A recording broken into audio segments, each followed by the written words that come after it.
and Tessa, our executive director, is on that leave until October. So Terry Cowan has graciously agreed to kind of step in for her role right now. And so I just wanted the council to be aware of that, just so you know kind of dynamics of what's happening over there right now, since this is a very busy time for the Arts Council. So just wanted to give you a heads up on that. And the fundraising breakfast is coming up, so we'll be getting information on that. I have invitations for each of you. And those out. And I think that's it for now. Yeah, that's all. That's good. That's a lot of information. Thank you for sharing. They're not going to put up that net over it. They used to put a net up. And then over. A net, what do they call those? Camouflage nets? For shade. Oh. Yeah. No, we didn't talk about that this time. Oh, okay. They did talk about some ways to mitigate heat. We did talk about shade options a while back, but we didn't talk about it tonight. Okay. They're posting lots of information about how to keep yourself hydrated during the heat, and identifying all of the locations and where you need to go to get refills and all of that kind of stuff. Just trying to help people stay healthy and safe. I only ask because they always call me to do it. Oh, well, they did not talk about it this time. Good. But we had a quick meeting, not to and so they answer might call my you. phone.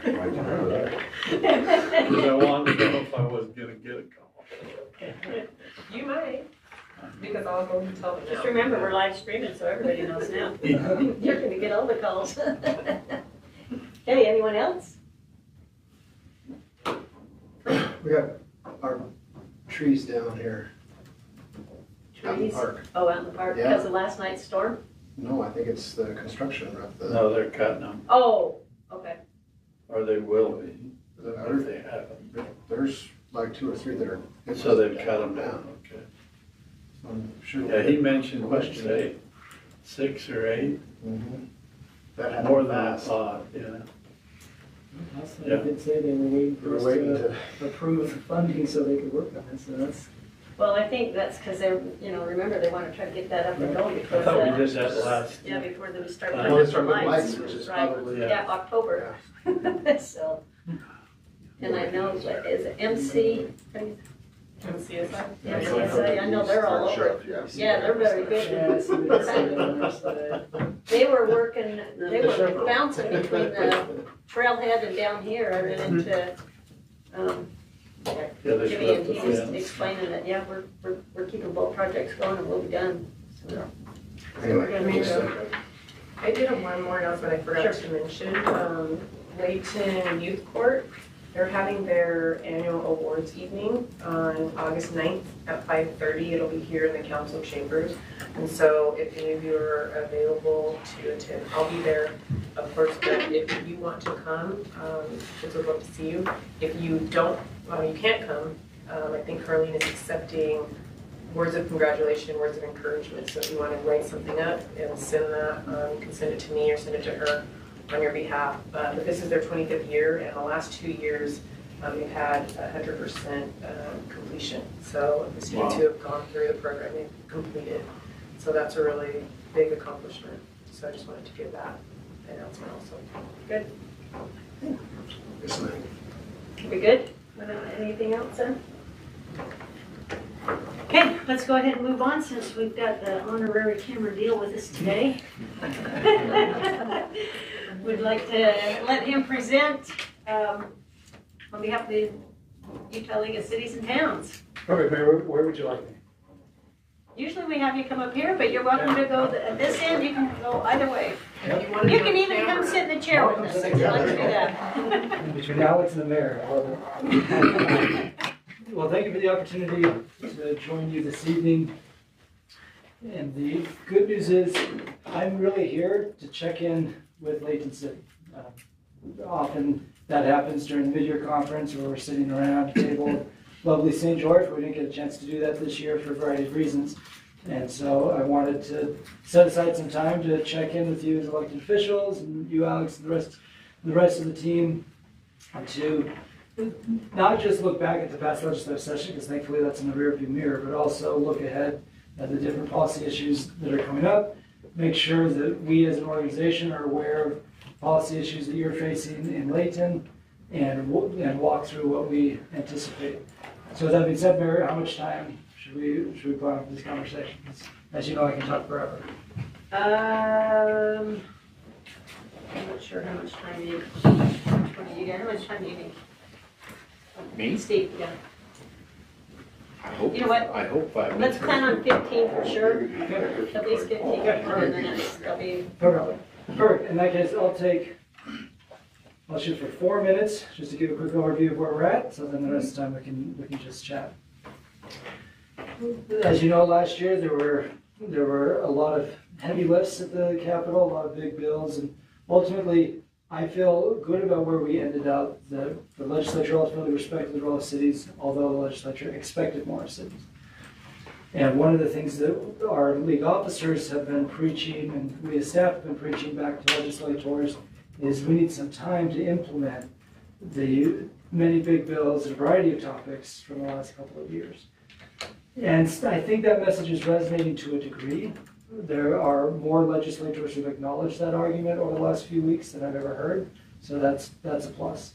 Still, there are still members, both the governor as well as in the legislative branch, that want to continue to be aggressive at pushing cities on land use, housing, transportation, water, and other growth-related issues. But I think we are starting to get a little bit of traction of give us time to implement what we've worked on the last couple of years and see how it works. The legislature has fundamentally changed since I started, let alone when Gary started. It used to be Territorial governor. but it used to be the legislature would finish their business in March. They'd have the monthly interims, and you would have these lulls over the course of the year. That's just not the case anymore. The Unified Economic Opportunity Commission has multiple subgroups and multiple subgroups of subgroups that are meeting.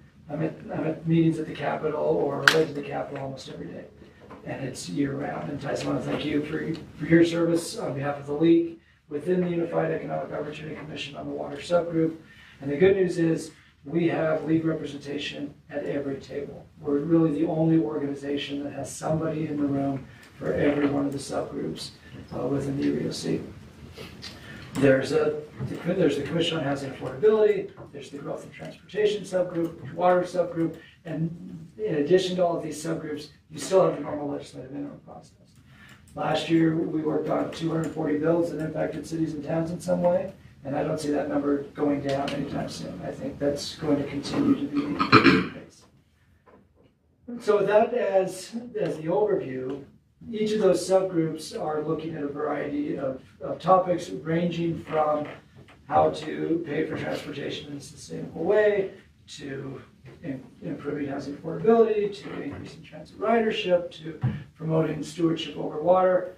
And I'm going to pause there because I want to hear from you on what your priorities are, Layton, or any questions you have for me on specific issues that you're seeing.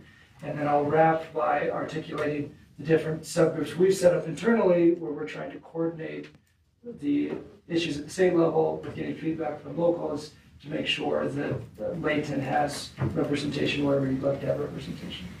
I think probably our biggest concern is obviously the building code and the fact that the legislature seems to really want to strong arm exactly what the cities can do, how we can plan, Right. what type of materials even. It seems like they're even reaching deeper and deeper into what the role of the city is. Well, that's my take. In case you see it on the list, but that's a big one. Mm-hmm. And it's not just for us. I know pretty much all of Davis County built that way. And not just the cities of Davis County. It's everywhere I go. That's the big frustration. And I think it's also why we've been taking the tack this off season of saying, let's have an opportunity to take a breath here. Yeah. Let's see if some of these big bills we've done, like House Bill 462 a couple of years ago, or the subdivisions bill from this past year, like we'll give these bills a chance to actually work to see if they result in the outcomes around affordability that we seek. Another thing I'll add is the league board in May adopted some key principles around affordability, owner occupancy, quality of life and sustainability of infrastructure. So in every UEOC meeting or legislative interim meeting we're in that's related to growth, we're constantly harping on those 4 topics. It doesn't do us any good if the outcome of a bill doesn't result in more owner occupancy or doesn't result in more affordability. And those are just the growth-related issues. So we're heavily involved in conversations around public safety, tax policy, and everything else. But yeah, never a dull moment at the Capitol anymore. Year round, like you said. Yeah. You guys have anything you want to share? Just a question or comment, maybe, with that being said, is there, from the state, is there a coherent, logical response to that? It seems from the outside, it seems like the perspective is that on those issues and others, there's this headlong rush to do something, even if we don't know what it is and if it's going to work, but we have to do something. And so you have individual legislators here and there throwing out, I think this, and you have this, quagmation of mishmash of bills that some are positive, some are not, some are this, some are that.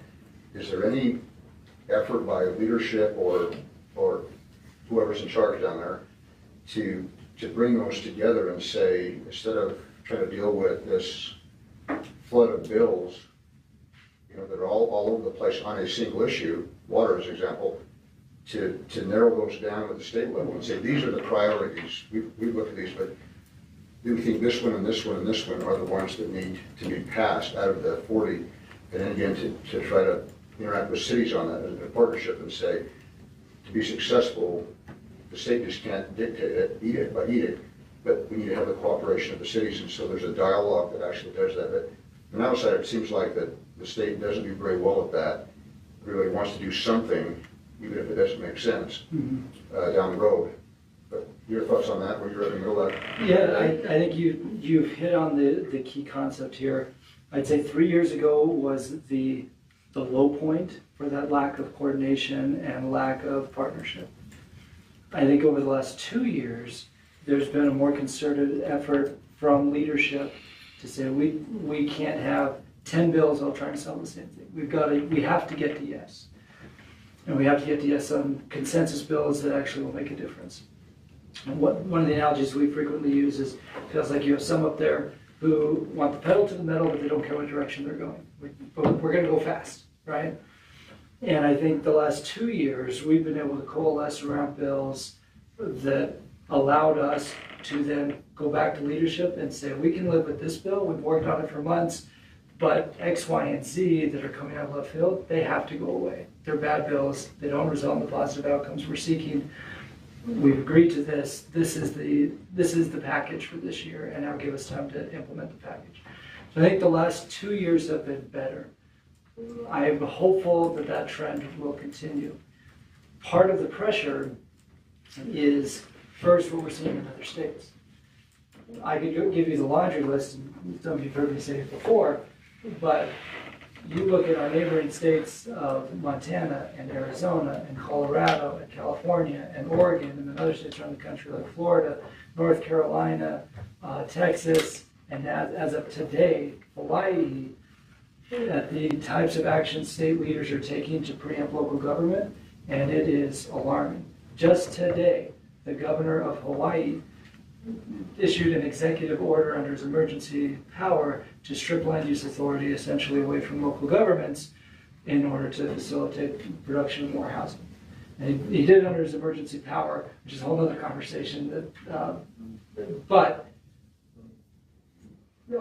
some of our state leaders are seeing some of these actions that are taken in other states and saying, well, we're not acting with enough urgency in Utah. So I think that's part of the concern. I think the second pressure point that we're seeing is there's a sentiment from the general public that elected officials aren't doing enough, particularly around housing. The poll numbers that we've seen show that the public does feel like government leaders from the state on down are taking water challenges seriously and taking actions to address water conservation. But they don't have that same feeling of confidence around growth in general or housing specifically. So then that builds the pressure at the Capitol to say, well, we have to do something so we can go back to the public and say we're doing something. And then that's why we've been coming back and saying, okay, if you do something, show us how it will result in more owner occupancy, show us how it will result in more affordability, or more sustainable infrastructure, or quality of life. Because at the end of the day, those are the key principles that we need to look through. And I was really pleased, and you should be too as Davis County residents, that at the first UEOC full group meeting this year, Speaker Wilson got up and said, we've done a lot over these last few years, but I think we need to look at everything we do this year through the UEOC through the lens of quality of life. And it was refreshing because that's what we've been trying to say for the last couple of years. So along those same lines though, Cameron, I mean, you've seen how they'll take an item and say, okay, this is what we're gonna run with, and it applies to everybody, when in fact, it can't be that way. I mean, you can't have every city trying to follow the same rules when it doesn't really apply, or in our case, point with housing, you know, we had already given you all the numbers on how many licenses we've already approved, and yet there's no action taken, so I mean, there's no urgency to that because, you know, and I guess that's what I'm trying to say is we also need to kind of focus on the fact that the shoe doesn't fit on everybody. Well, one size fits all, and we preach that regularly. Yeah. And that message is resonating more and more. And you mentioned the entitled units, some of the data we collected last year that made a difference. As we went and said, actually, I sat down with President Adams, he was the second legislator to see this data. We collected data that showed that statewide, over 110,000 units have been entitled for which building permits have not been pulled. So that's even separate from the record numbers of building permits that cities had issued in 2021. 2022, the number came down a little because the economy shifted. But we said, don't just look at the permit number, look at the entitled number. Yeah. And when we took that number to President Adams and we took it to other key legislators, that was the moment where the conversation started to shift away from we need to have massive preemption of zoning, and okay, let's take a more nuanced approach to this, trying to solve a specific problem. So that's why last year's bill came back to how can cities and counties improve their administrative process. And we were able to coalesce around a bill that did that, but did not infringe on the legislative authority of the five of you in planning your communities. And we were able to make that distinction. Whereas in Florida, which their legislature met at the same time as our legislature, the Florida legislature did pass a bill that preempted cities and allowed housing by right in commercial areas. The state of Colorado considered a bill that had massive preemptions that the governor was promoting, and the Colorado League was able to fight that one off. The Arizona League was engaged in a similar battle that would have allowed by right housing in all their cities. So the other thing we're trying to do as staff is improve the coordination with the other state leagues to figure out what strategies have worked, both from a policy perspective to actually solve problems, but also what political strategies have worked in order to deliver messages and push back on bad ideas. And the good news is we've fostered a lot of relationships just in the last year or so with state leagues around the country. And just this week, National League of Cities agreed to start to build a database that could collect some of these ideas and concepts so that we can better coordinate state league to state league. Gary's really our go-to person. I mean, do you guys have any specific issues or that you want, Gary, you want to pay attention to? Cameron and I talked a little bit about Okay. eventually the entire state will be run by boards, run by government. But to that, we're finding more and more that rulemaking is a way of getting around, that they're learning to get around having to pass something at the legislature. So what you do is you give it to administrative rules. We were talking about this just a few minutes ago. We didn't really get into it. But Dougal has done this in his little dashboard as to how much cities are putting out for planning and how much they're taking in for planning.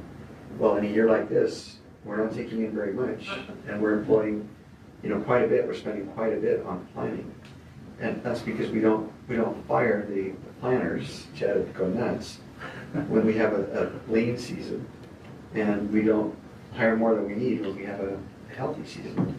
But that is not reflected in his dashboard at all. He wants us to keep those two things separate, And then he's making rules around what you can include and what you can't include in the things that you attribute to costs.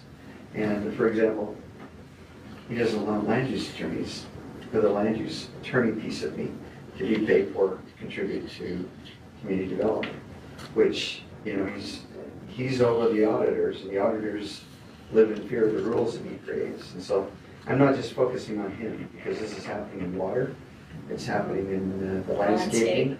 You've just experienced that. Yeah. The way they did it was through the grant, Sandals bill through the grant, and then these impossible regulations that you have to impose on everyone in order for this guy to go out and get a grant for his individual piece of property.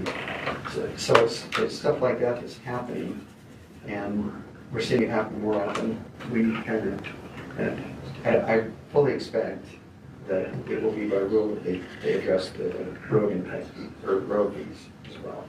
That if they don't get what they wanted in that regard, that there are things like the road fees and other things that they will try to address in that manner.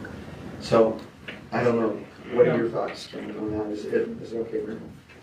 Yeah, let's take maybe 6 minutes and then we'll call it good. So, Because there's two left. so first, I know you all know this, but Gary Crane has been a phenomenal resource for cities all over the state. And so thank you for sharing him during the session for a generation now. And he's... Let's not go that. Let's say a few years. But in all seriousness, cities are indebted to Layton because you shared Gary with everyone during the session. And I came early today because I had a legal question that I couldn't get answered.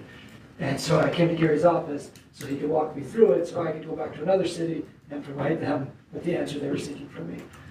So I'm personally grateful to Gary and appreciative of Layton City's efforts to share. So there are two things he brought up. One about the proliferation of state boards. So I talked about the Unified Economic Opportunity Commission. That's really front and center. I mean, how many meetings do you have on your calendar because of the UEFC? Once a month from the end of the session until I think October. Right, for a body that didn't even exist 3 years ago, but now has created a world of its own. And I remember it was before I was even director, Gary stood in front of our group once, and so I'm really concerned about the proliferation of boards and commissions. And at the time, the league appointed about 30 people to state boards and commissions. Now that number's close to 70. So you were right, tragically. What it's meant for us is, again, we are constantly trying to make sure that we know who's there. You coordinate constantly with Justin Lee as our point person on water to make sure that when you're there representing cities, we've got that back and forth dialogue and we're trying to get as much input from the members as possible because again, the policy making is not just happening January through March, it's happening year round. And I think you're also right about the trend of policy making happening through rulemaking. We do track rules closely. We have filed responses to auditor alerts. We've filed, we've sent public comment in about rules, but it is something that we watch closely. And one adjustment we've made with our staffing to try to help our bandwidth here is we created a legal director position. And I say we, the board created that position about a year ago. And starting Tuesday, Jared Tingey will be our first legal director in that spot. Right now, I'm the only attorney on staff. We have several on contract, but I'm the only attorney on staff. And so once Jared starts on Tuesday, I think that will help our overall bandwidth. Jared's currently the president of the Municipal Attorneys Association and has worked in both urban Utah and rural Utah for different public entities. So I'm hoping that by us expanding our bandwidth with the board's blessing and with the support of the membership, we can make sure we're staying on top of all these different moving parts. That's good. So let me ask you a question. If we go to the boards and the commissions, you may not want to answer this, but is the proliferation of those boards and commissions a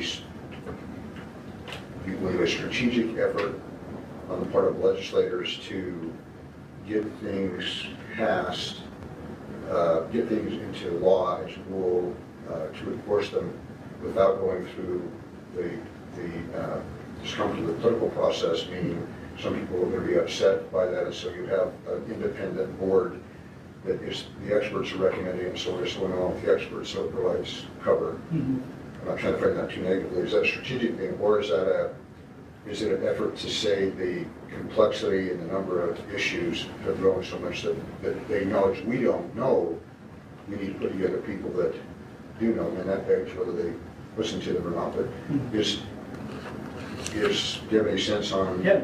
on just generally? Yeah, I think it's a little column A and a little column B. So I'll give you an example of actually how this has really worked to our benefit. And it comes back to the UEOC. So Mayor Petro, last year, I came to one of the conference, well, it's a COG meeting, not a conference meeting, but a COG meeting, and presented the idea of modifying the fifth so cities can get a portion of it, right? 10 years ago, if we wanted to modify the fifth, we would have done it the traditional route. Find a bill sponsor, work through the 3815-1 process to get political support. What we did last year is through the transportation subgroup of the UEOC, we brought forward the issue of the fifth. We had built the support of mayors across, particularly the Wasatch Front, to change that fifth. And the UEOC, which had all the transportation experts in the room, including local government, whereas you think about a normal legislative committee, it's just legislators, right? We're just trying to influence them. Well, within the UEOC, Councilmember Roberts and I are actually in the room as decision makers. So we were able to bring forward the fifth, modify the fifth concept to a room of other transportation stakeholders, got their buy-in through it, then the full UEOC endorsed it. Well, that came in extremely handy once we got to the political process and the political pushback was occurring to say, hey, the UEOC endorsed this because all the transportation stakeholders came together and we were part of that. And as a result, once the counties all impose that fifth, cities will receive in aggregate $42 million in the first year. So that's where having the subject matter experts in the room includes us can be a really good advantage.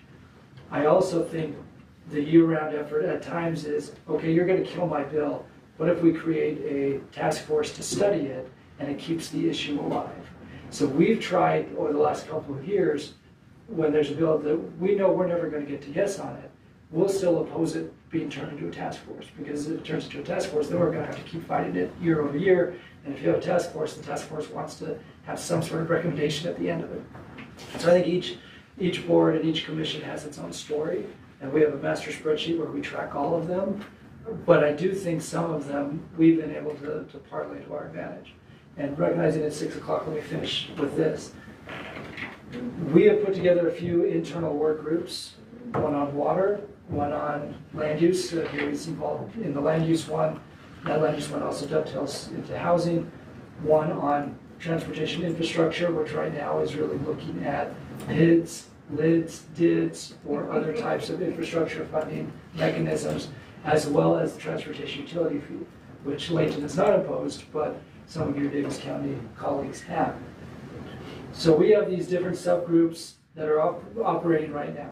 So if there's anybody in Layton, elected official, staff, or otherwise, in addition to Gary's participation, if you're interested in the city in making sure you're in one of those rooms internally, let me know. And we'll make sure to plug you in so that as we're working on our strategy and working on our proposals, Layton's in the room from the very formation.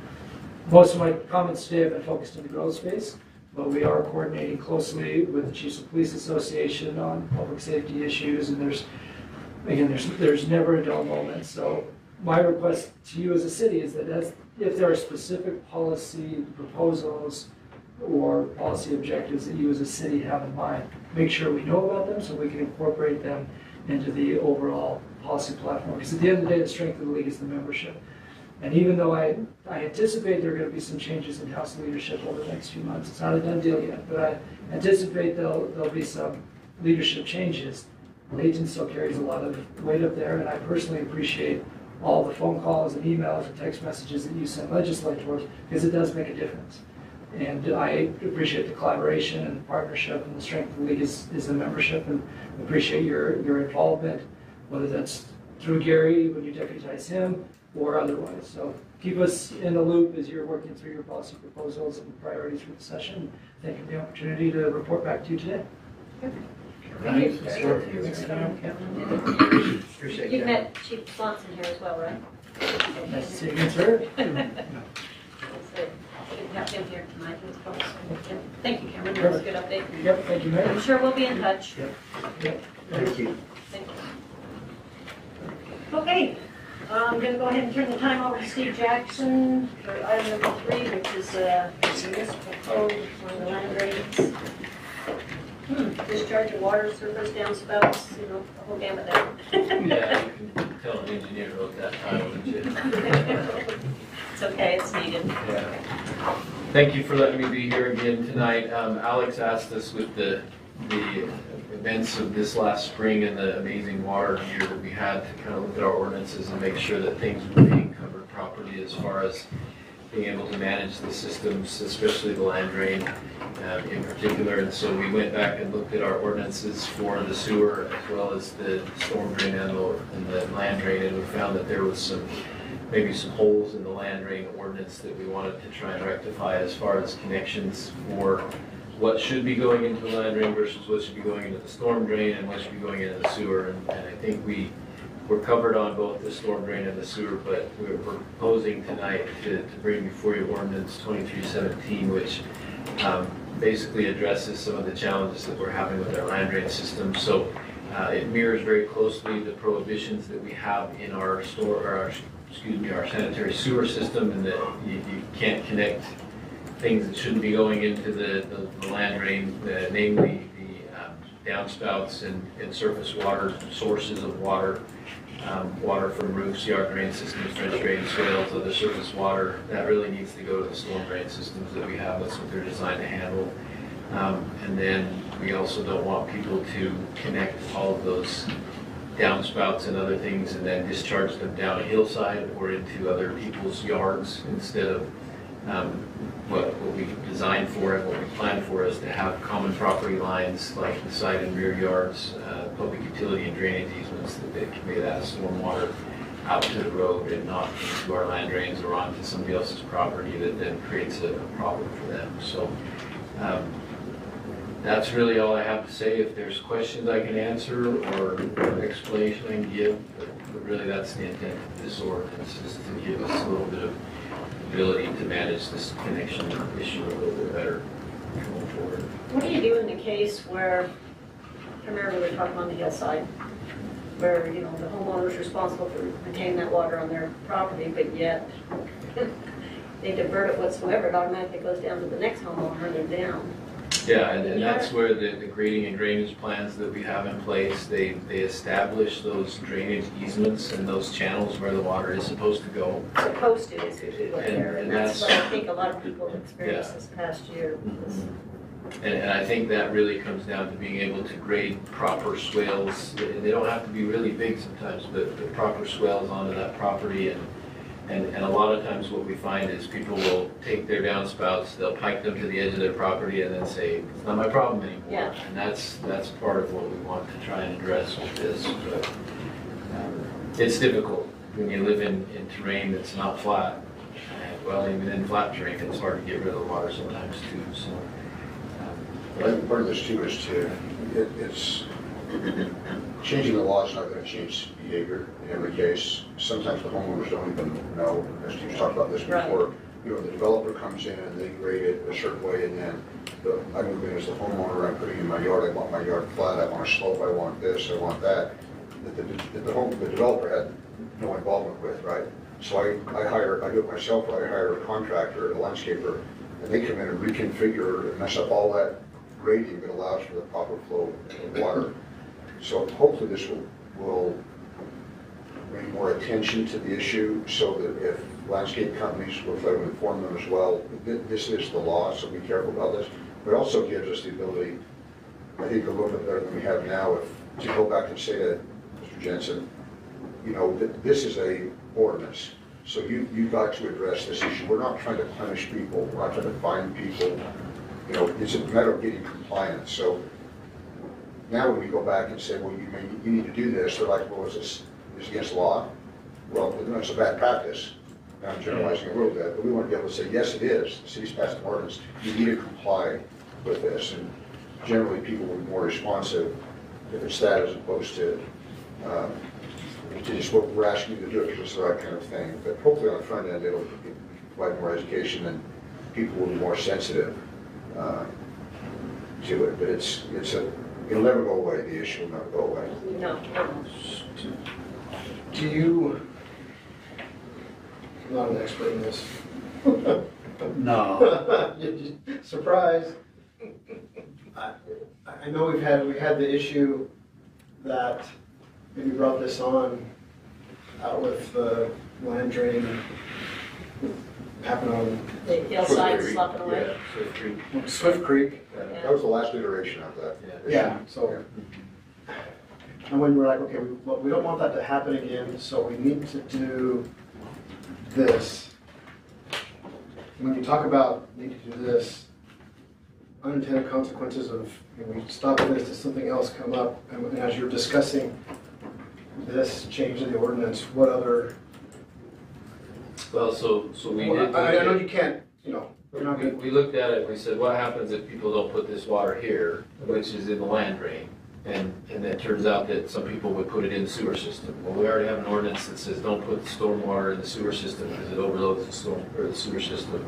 And then we looked at the storm drain and we said, don't connect the sewer into the storm drain, right? I mean, that's logical to everybody. Nobody wants sewage in the storm drain, but the unintended consequences are maybe going to be that some people are going to have to pay more attention to the grading on their yards instead of just saying, hey, my yard is what it is, it's been there 25 years. They're going to have to say, hey, you know what, this yard has settled in this area because of whatever reason, and it's now directing all the water towards my house. Well, the land drain might have been taking all of that water for years and years and years and not had a problem until this year, when all of a sudden the land drains were actually full of groundwater instead of groundwater with a bunch of surface water. And so they may have to go back and look at that and say, oh yeah, I'm directing my whole yard onto somebody else's property or onto my own property, into my own land drain, and they'll have to rectify that.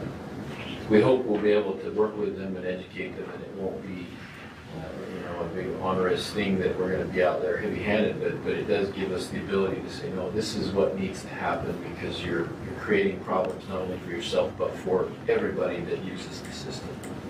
I think also, I'm sure that I'm not an expert before Steve is, but I think too, it's just simply the idea, which Steve tried to educate me over the years, of keeping groundwater in the ground and keeping surface water on the surface. And so when you design sewer systems and land drain systems, they are intentionally built and constructed in terms of capacity to only accommodate the water that's going to originate in the ground. It's going to be in the ground, and we want to provide a way for it to get away from the houses or infrastructure. The water that's above ground, irrigation water, downspouts, snow melt, all that, is not meant, it's never designed into the calculations of being able to utilize that capacity in a closed system. Closed system, you don't want anything getting in it, you don't want anything getting out of it. And so storm drain systems, for example, are built to allow for expansion and contraction of the source. So that's why it's much better if the downspouts, we don't want them to do this, but if they divert that to the road, okay, that's better than diverting it into a closed system because you've got curb and gutter that's intentionally designed.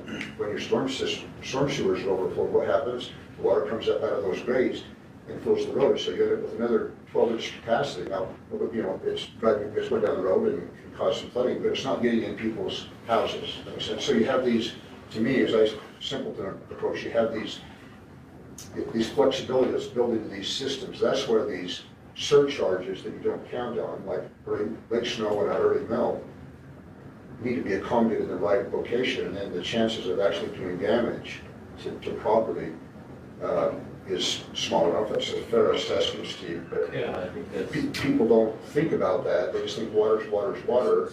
Get rid of it. Get rid of it, yeah. And it's to the detriment.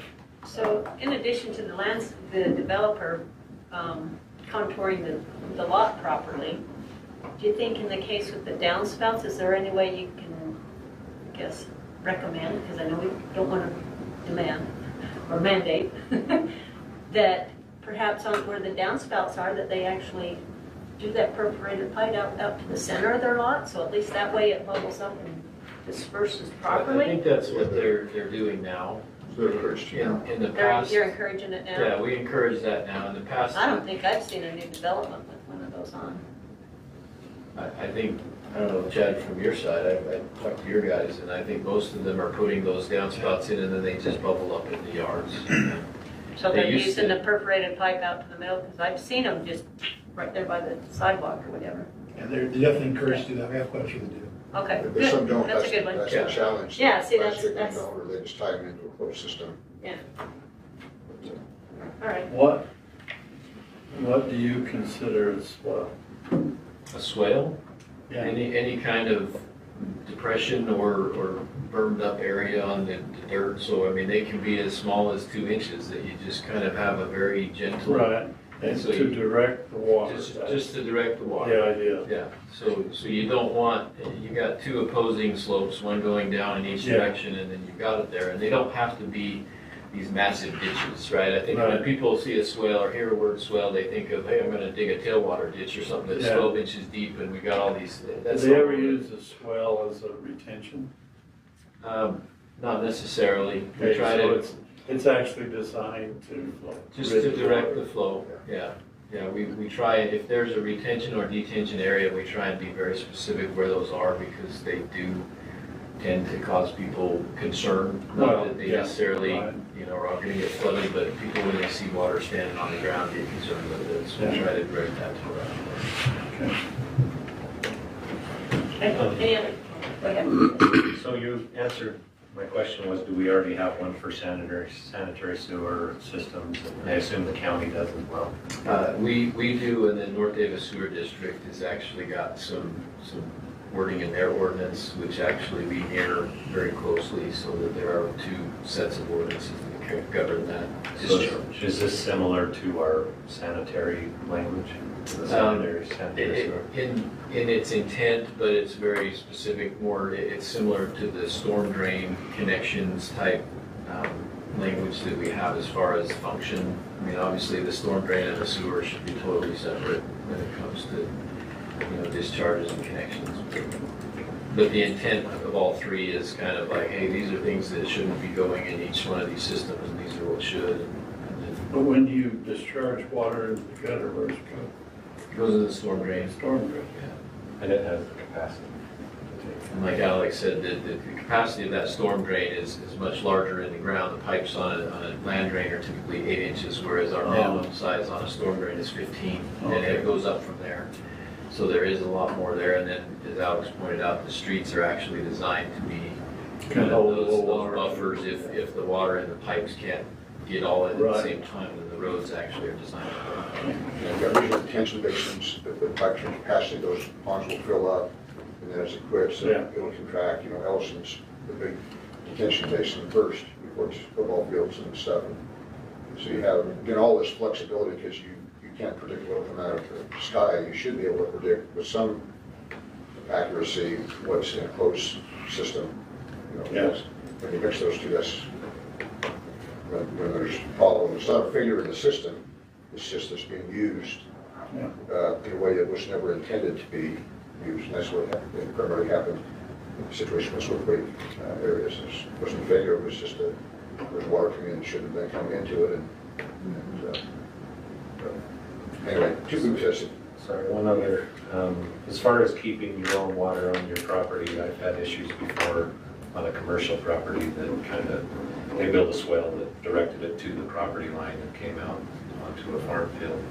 Don't we already have policy, like you had number 2 up there, don't we already have policy in the building code for keeping the water on your property? It's in the MS code state, or MS4 state code for stormwater discharges, and the code says that you have to control the water to the pre-development level. So if you build a house and you add 50% hard surface, then you have to make sure no more than what was there before the house runs off. And so, yes, there is. So some still can flow off. Some still can flow off, but naturally it does need to be, controlled in a way that it doesn't increase that amount of water in an intensity level. But again, our code and the letters that we send people say use the common property lines and drain that out. And so in your case, where it's not supposed to just go drain into your neighbor's field, if the natural grade of the road or the hillside drains that direction, people are allowed to still allow that to happen, but they just can't increase that intensity. You find that people are piping it to the edge of the property, and then it's just this really intense amount of water that causes damage to people and property. So that state code has some leeway for, you know, how it used to drain before it was developed. Does that number 2 go against, in conflict with that? It seems like it's kind of more of a hard line. Not necessarily. That number 2 is more saying you can direct it to your property lines and then down these common property lines, but it doesn't say that you can't keep that natural path if that's there. And I think that's a discussion that Gary might be able to have more input on, is to Just so that's clear, because a little concern, you know, because the last thing in the new language is the penalty and the violation. So if there's question there and one neighbor reads that and not the state. Yeah, I think the intent of that language is more to say, don't just direct it all to the edge of the ground like some people do. Ready? We get to move on? Yeah. Okay. All Thanks, right. Steve. Yeah, thank you. Let's go on to item number 4, which is talking about our 911 building in Dallas. So we're excited to hear the updates or where you're at on this. Yes. Go ahead. Sure. So as you know, a couple of years ago, we began all the discussions for streamlining 911 services in the county and attacking that from 2 different aspects. First, the virtual consolidation, putting together a server for all the agencies within Davis County. So that's one part of that. And then the second one kind of that we're bringing to you tonight is for the north end agencies to engage in physical consolidation to allow us to all be in the same room for dispatch services and 911 for the north end of the county. So at the beginning of June, we issued an RFP for architecture and engineering services and had that open for about a month. And we received a response, and Galloway was evaluated by the city employees that were assigned to do so. We had a predetermined formula for evaluating the quality of that proposal that Galloway gave us. And we deemed it to be an excellent proposal. We had previously worked with Galloway. You might remember we did a needs analysis late last year, early this year, where we met with them and went through all of the needs as far as space, and they did a cost estimate for us at that time for the entire project. If you remember, about $14 million was the total amount. So this proposal that they come back to us is for the architecture and engineering purpose, or portion of that. And staff is going to be recommending that you accept the proposal and allow city administration and staff to negotiate with Galloway on the final contract details for that project. Their proposal, I'm happy to pull it up if you have any detailed questions upon anything, but the resolution 2338 tonight simply just goes through the proposal that Galloway, who has presented this, and the evaluation, and that the city manager be empowered to enter into a contract once those negotiations are completed. Curiosity, is that the only proposal you received? Yes, it is. We did have several different companies come to we had a mandatory meeting, and we did have several companies that came, but they did not submit proposals after that. We are fortunate. Galloway is the premier PSAP emergency communications center designer in the state. So we're not getting something second class by any stretch of the imagination. They designed the Valley Emergency Communications Center building about 20 years ago. They are also the contractor for their remodel that they're accomplishing right now. Box Elder Communications, St. George Communications, Central Utah Communications down in Spanish Fork as well. So they've been involved in many of the very large projects here. We've seen their work. We're happy with their work.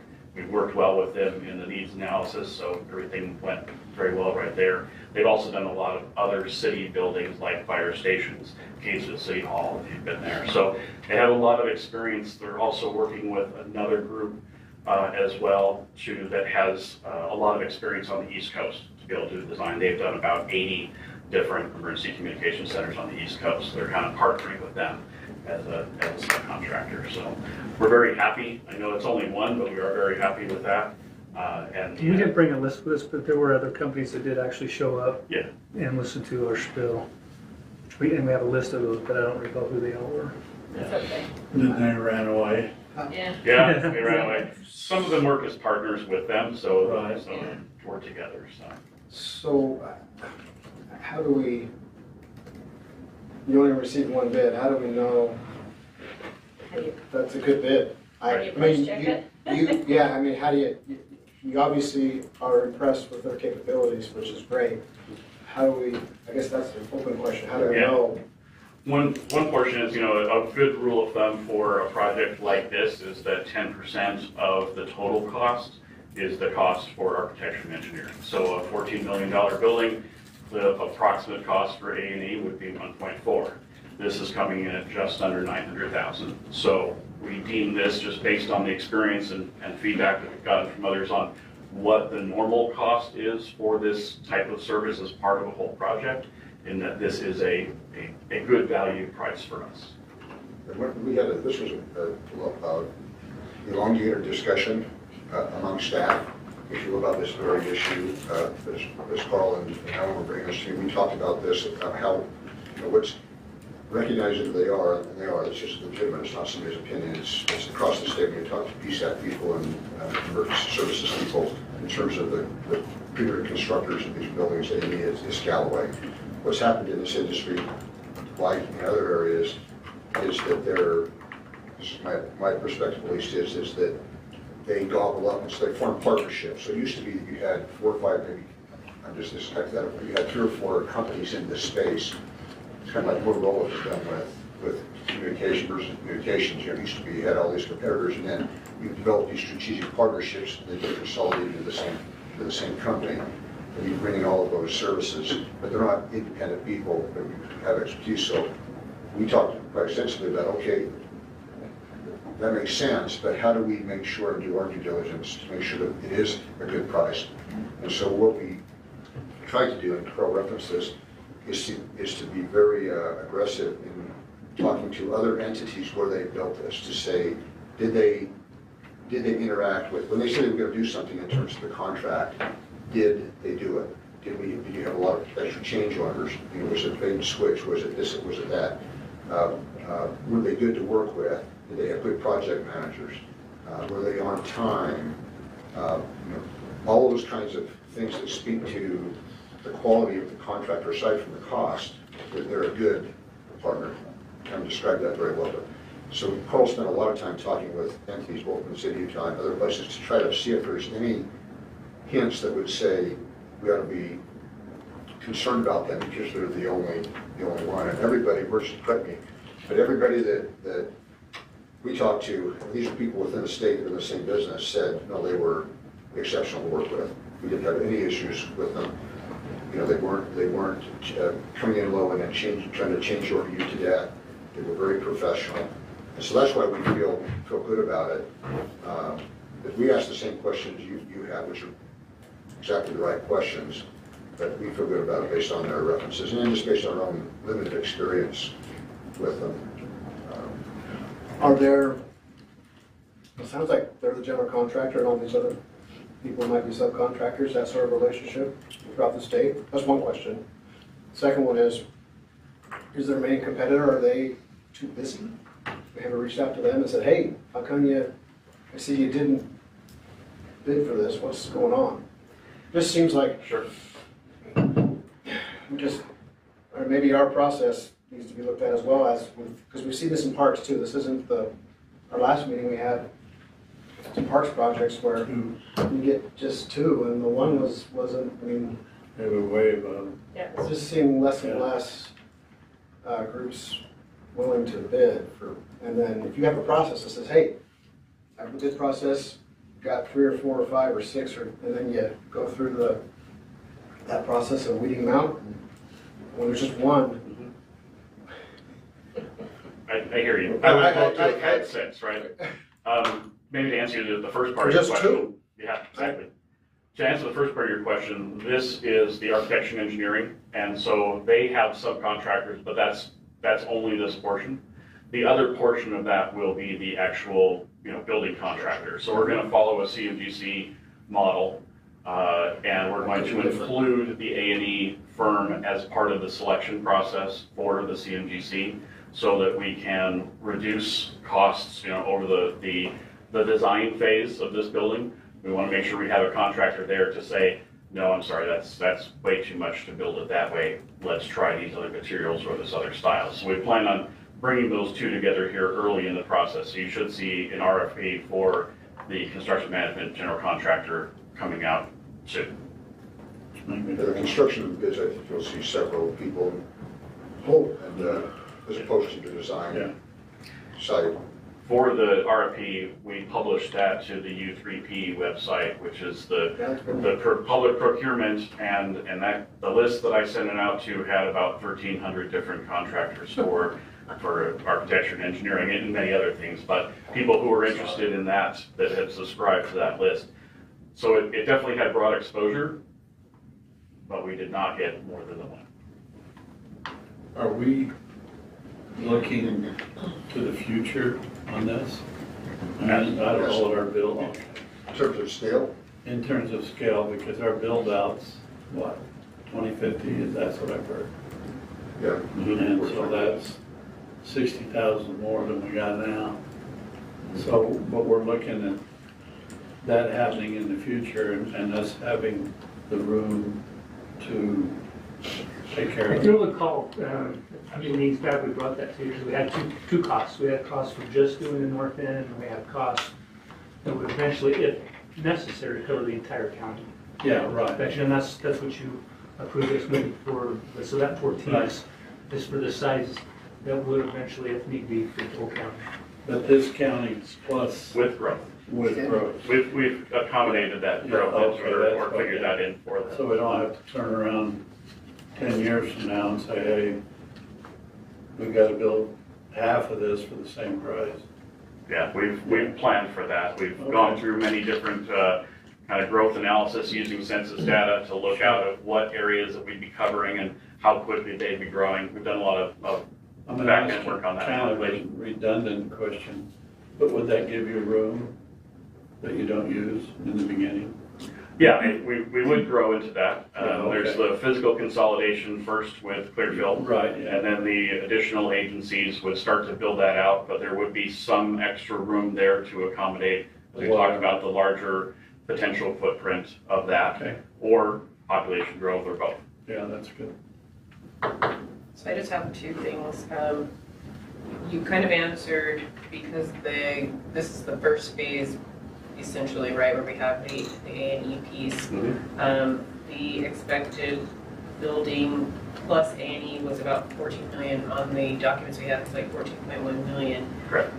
There are just a few mathematical things that aren't lining up. And so I just want you all to know that I know we got this from the outside group, but that 14.1 million plus this proposed A&E fee, it's off by, it's only $900, I know, but it's not adding up In the mathematical calculation. mathematically. Okay. So when we get these building proposals, 14 million is kind of the rough estimate you're looking for total, less this fee. So when we get those proposals back, that's what you'll be looking at, right? You'll be looking for something that's in like that 13.2 million range to finish the building portion of what this looks like. Or better if we can do that. Right. Yes. Definitely better if we Yes, can. we love to do that. But I just wanted to make sure, because as I was going through all the numbers, and there were things that weren't lining up completely. But right now, what we're looking at tonight is just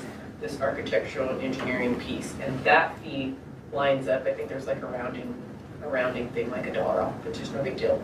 But I just wanted to make sure I understood that. We're just looking at the A&E piece tonight. Correct. The remainder of that will come later, but we will not be looking for $14 million proposals at that point, because we're already taking into consideration this piece. So we're looking at 13 or best offer. Right, exactly. We hope, again, that would be the market will decide that. This type of thing with regard to the portion. We have wide, depending on those companies, or you've got you have wide variations that are unexplainable except to them. Speaks probably their existing demand and so forth, but So we've, Cost of material. I keep hearing this little thing on my shoulder saying, is the South gonna say, no, we're gonna do it all here and not up north? Have we passed that point? when you say the South, you're talking about, Bound. that they're going to The two continue ends. to do it or not do it? Now, the fact that you Well, have I'm two wondering entities, I think is if, what he's if trying to there's still say. that caveat where the South says we're gonna do it all. There's Is that really done? never been that caveat. Okay, good.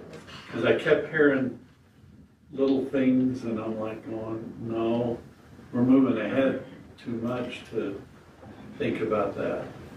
Yeah, So there've been individuals and.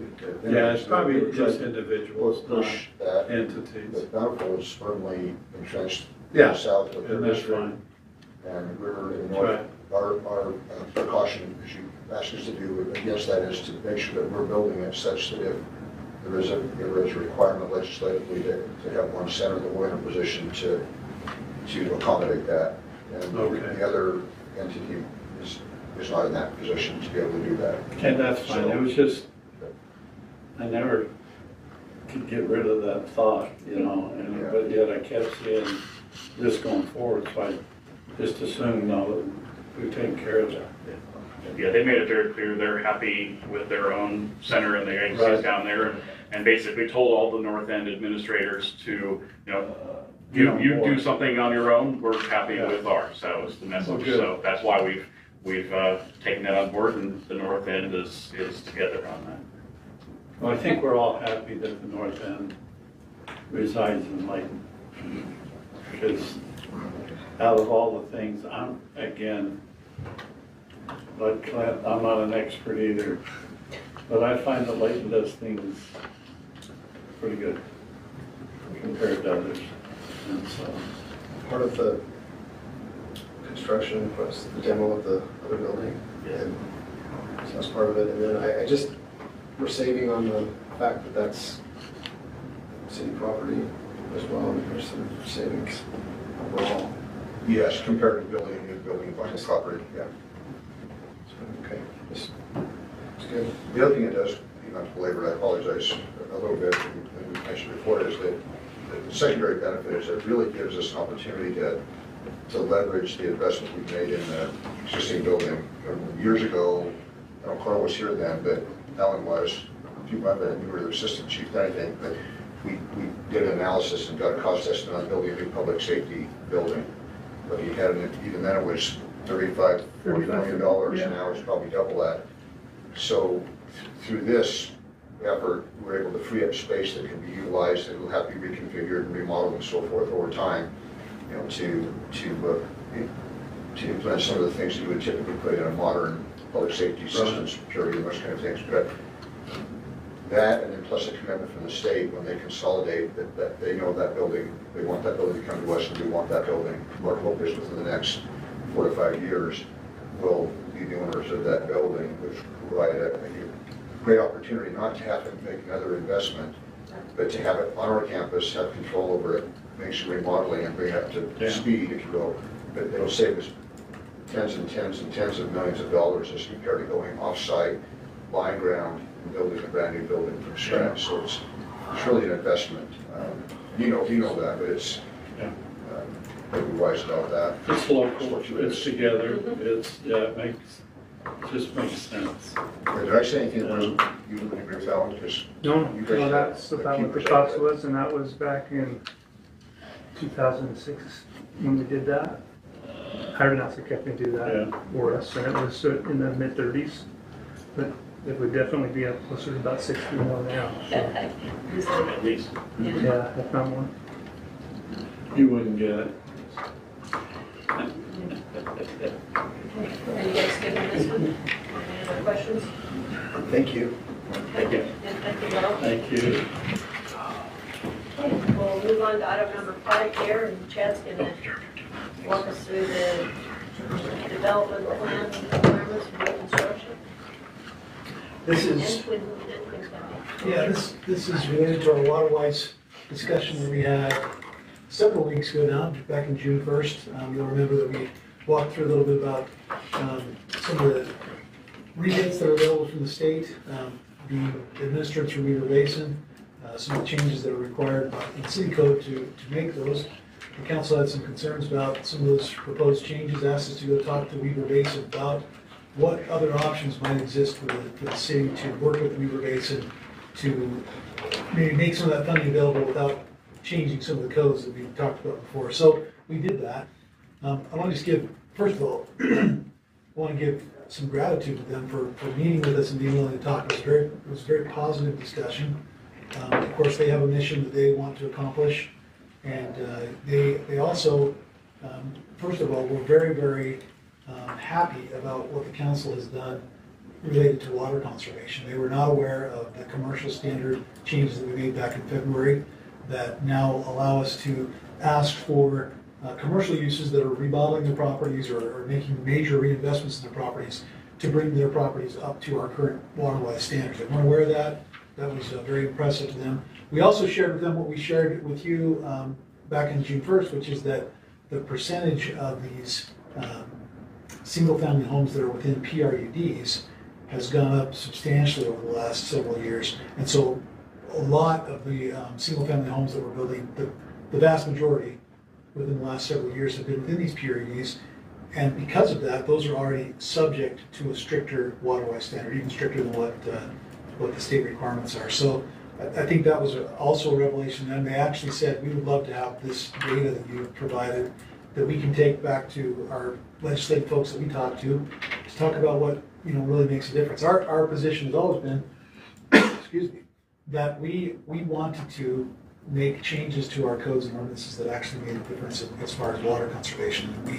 If we can have, working with neighborhood Walmart up on 193, Highway 193, if we can have them remove a huge section of turf that's non-functional, that no one's running on or playing on, that's just sitting there being mowed once a week and having water dumped onto it, that's a major victory for the city, and that's what's happening. That's one example we talked about just in our last meeting. So I think that's all agreed upon. That being said, we talked a little bit about this when Cameron was here, but these are standards that have been adopted into the state rule making that we have in order to qualify for those rebate funds. Cities do have to adopt those changes to their codes, which include a limit of 35% turf for new single-family homes on the front and side yard, and limits on park strips, on the ability to plant turf and park strips.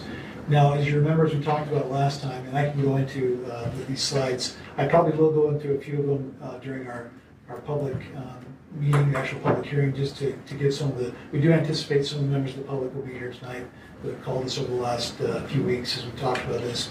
But just to remind the council, there is nothing that stops a single-family homeowner from doing that in our current ordinance. If someone wants to remove that turf, they can. That's allowed under our current code. So what the approach that the council took back in 2021 was to remove any barriers for someone to implement water-wise landscaping standards, but not to make it mandatory, especially for those standard single-family homes. Here's the big key on those. We talked about this last time. With a PRUD, one of our planned residential unit developments, which is predominantly what we see, and with multifamily and with townhome developments, the developer is required to install the landscaping as part of their development requirements. So that goes in up front. With a single-family home, that's the responsibility and really the opportunity for a single-family homeowner to design the landscape the way they want to. So the developer, they come in and say, we're done with this home. The single-family homeowner now has a year to complete their front yard landscaping, and that gives them the opportunity to do their own design and give it their own style. What we are concerned about is that because of that, if someone was to come in and install landscaping according to what they want to do, they see their neighbor across the street that's been there for 20 years that has turf and that's what they want to do. If they were to come in and install that in a new single-family home, we would have to ask them to remove the majority of that turf from the front yard. And that will, we feel, in the future be another issue that the future council could potentially be dealing with. A lot of the homes that we have, Cameron gave the statistic of all the single-family homes that are in the queue. We have a lot in the city as well, and those folks will not be subject to this ordinance. It will only be those things that are approved after adoption of any ordinance if you choose to adopt that tonight. So we've already explained our concerns with it. We also, from city staff's position, if something makes sense, which we think that with the water situation that we have in our state, we do agree that giving people options to remove turf and to replace it with water-wise landscaping is the right thing to do. But we feel also that if it is the right thing to do, that program should be available to anyone who's willing to do that. It shouldn't be limited to some requirement for a new homeowner that doesn't even live in the city of Layton yet, that they have to meet in order for this person to qualify for that today. So that being said, our recommendation remains the same. If the city council feels that this is something from a policy perspective that's important and that that we feel is in the interest of our community, we will take that forward and implement that in our community. But we also do not feel that simply changing a code to qualify for a rebate is necessarily a good policy decision long term. And we do feel like there will be maybe not unintended consequences, but anticipated impacts to future property owners based on that potential ordinance. So with that, I'm happy to answer any questions. I have one. I'm not sure if I heard or misheard, but the way that this rebate program is written and the way they want the ordinance to change, it says new single-family home owner, and is that specifically new development, or is that I just bought a home from somebody else and so now I'm a new homeowner of this home? It's new development. New development. It's not new development. Okay. Yeah, so someone who had existing landscaping would be able to maintain that. Under our ordinance, there's those that are grandfathered in, right? And then if I've got 100% grass, I've got 100% grass. In the ordinance, which we've been asked to approve, would that affect those people? No, The grandfather. if it's an existing home, it doesn't affect. So it doesn't affect that. It's all new home. New construction. And we're already doing that to new construction.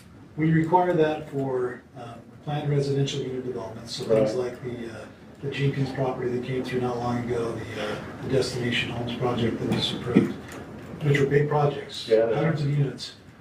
Those are all required to meet this standard already.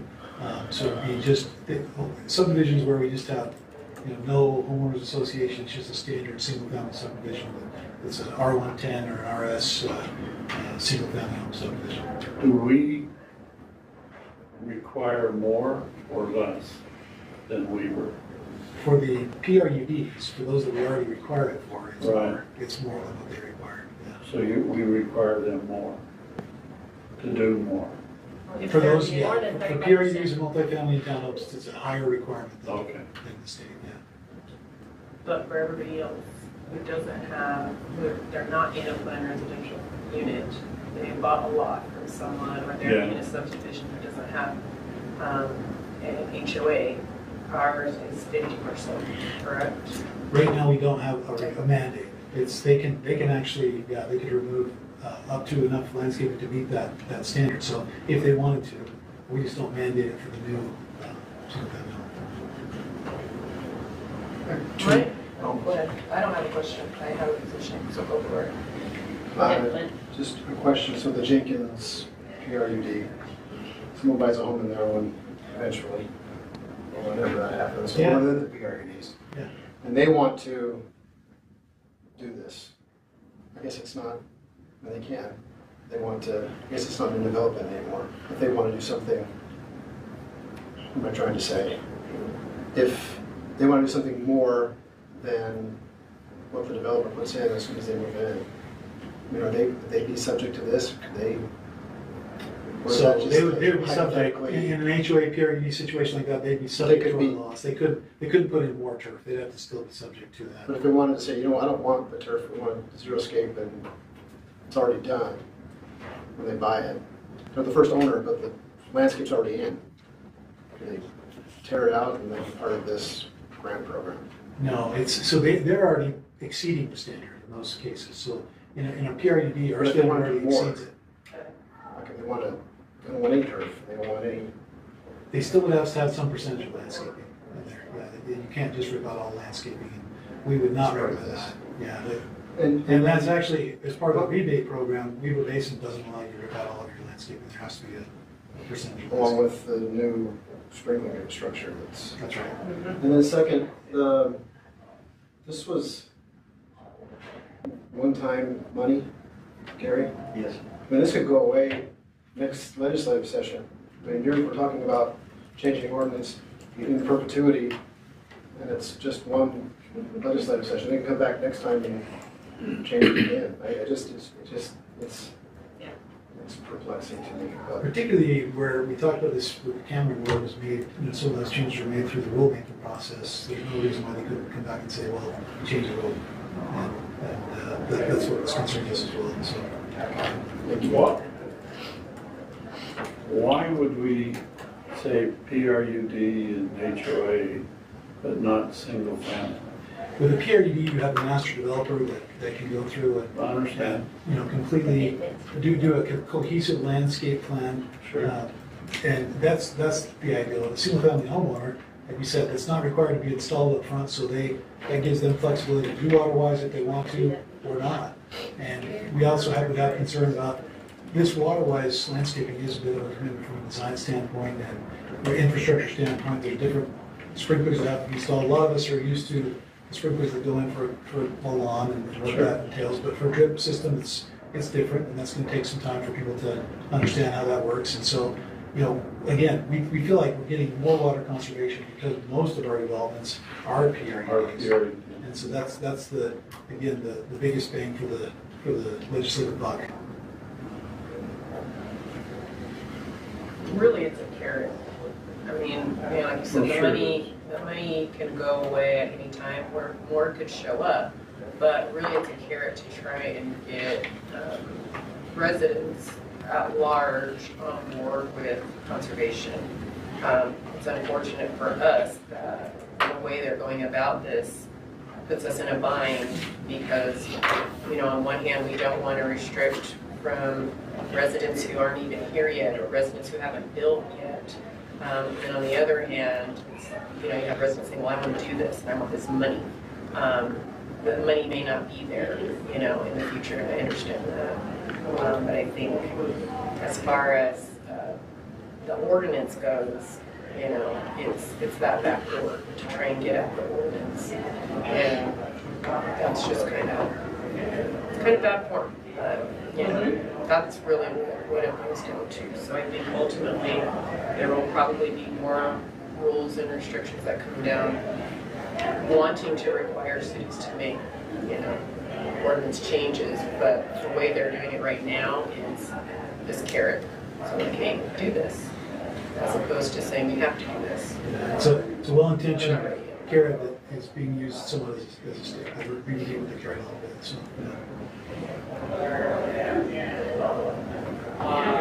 Any other questions? What was Weaver Basin's bottom line on this? just that they have I mean, the you said administrative that- rule that they need to follow, and that they, unfortunately can't change that for just one city. So, Because we asked them about letting individual residents question, right? That's what the question is. Yeah, they said the state, I was at least under the wrong impression, I understood that the state had been money there, there's various districts, conservation districts, service districts, and they had the ability to craft the program, and Scott Paxton said that's not accurate. He said they give us the money and we have to follow that rule, so he articulated that they actually had this discussion or something like it with the state and suggested that there needs to be flexibility in it to accommodate different positions. And the state has identified a water conservation rule, a goal per household for water.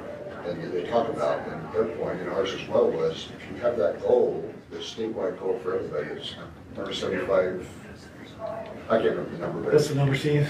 There's the goal for water usage per 175 gallons per capita per day.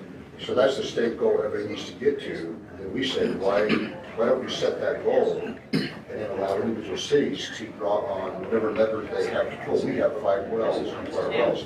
We have a tool, a levering tool, that recently else doesn't. So you can look at your situation and say, Layton's going to do this, this, this, and this to get to that 175. Syracuse may do this and that and that and that. But the state says, no, you're all going to do this, you're all going to do the same thing. We're going to tell you how to get there. And that's the craziness of it. It takes your flexibility, because you may not have a tool a lever you can pull that's within their range if they get you. And they may.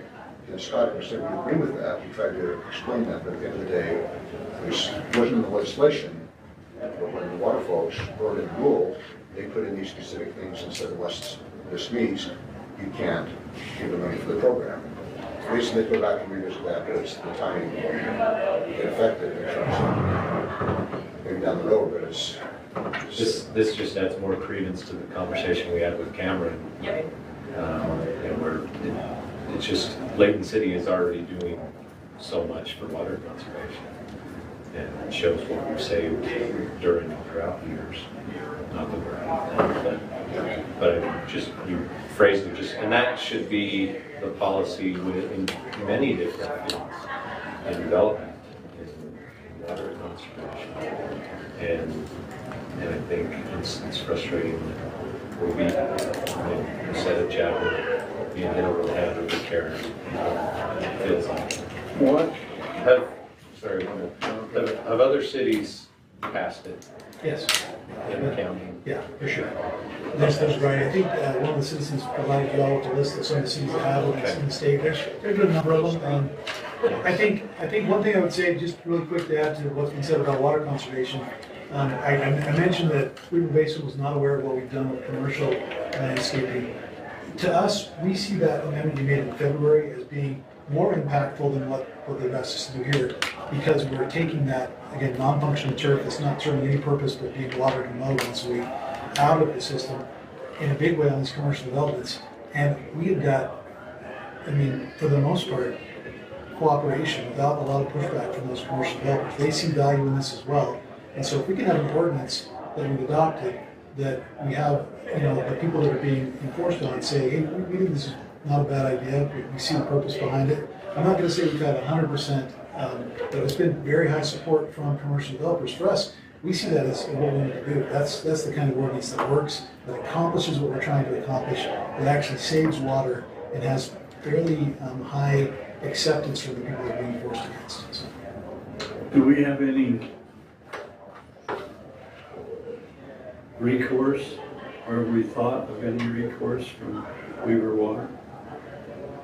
As far as, we buy water from Weaver, right? Yeah. So, I mean, you're not part of the deal, so it's gonna cost you more? No, We don't see that? Okay. no. But hopefully there'll be some rethinking at the state level and flexibility. Well, yeah. Just a quick question. So we get our secondary water from Weaver Basin, and we have an allotment. Lot size is this big. Mine's a postage stamp. Here's how much water you get for the season. If your lot go over, you're in trouble. You're fine. If we looked at that for the secondary water that we provide, the city provides, as far as that model, We're looking into that as we remember we install talked meters. about it. Without meters, that's the Once the key. meters are Yeah, that is part of the discussion. units. That was the question. Thanks. That'd be a big piece of.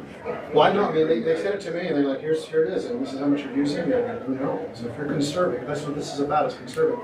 We have a gauge. We know what we're doing as a family. Yeah. The only thing we have is our online app, where we wouldn't check it, right? Yeah, but That's the but best way to But you have still have encourage it. people. we don't have secondary watering meters. off the color. Yeah, we still have culinary and we're using that, but the new systems that we're installing will allow similar type of reporting to people. Okay, you good? Okay, so, we only got 3 minutes to go, but, been some I guess, on property acquisitions, and so we'll just come back in after reports. So it's making it a motion to close that meeting and come back in here to start the public meeting. So, for next meeting.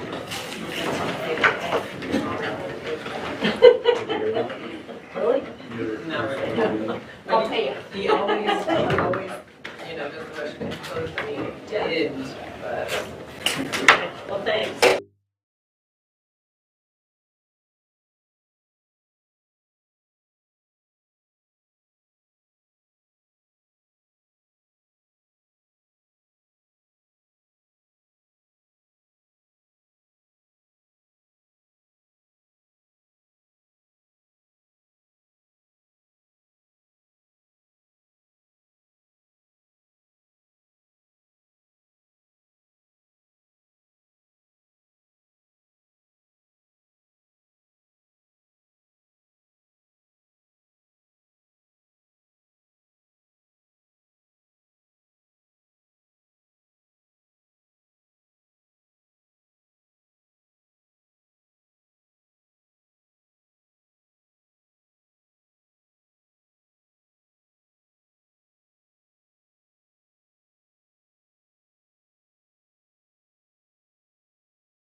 Seat, you're more than welcome. Don't take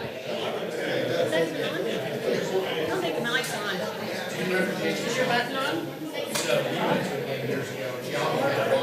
Have a button. There's no button here. I'm not on.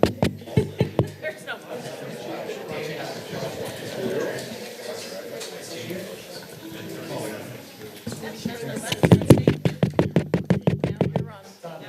Okay. All right. in case you guys didn't hear me a minute ago, I want to welcome everyone out to our Layton City Council meeting. Anyone who is standing, we have plenty of seats here. I mean, not everybody needs to be in the back, but we appreciate those that are here. Tonight, today's date is July 20th, and our start time tonight is 7:02. And as customary with our council meeting, we like to share the opportunity to lead the meeting out in a pledge and a prayer. So tonight, our council member, Clint Morris, will be conducting that. So I'm going to turn the time over to him. Thank you, Mayor. I'll first offer an invocation, and then after which, if we can all stand, we'll repeat the Pledge of Allegiance.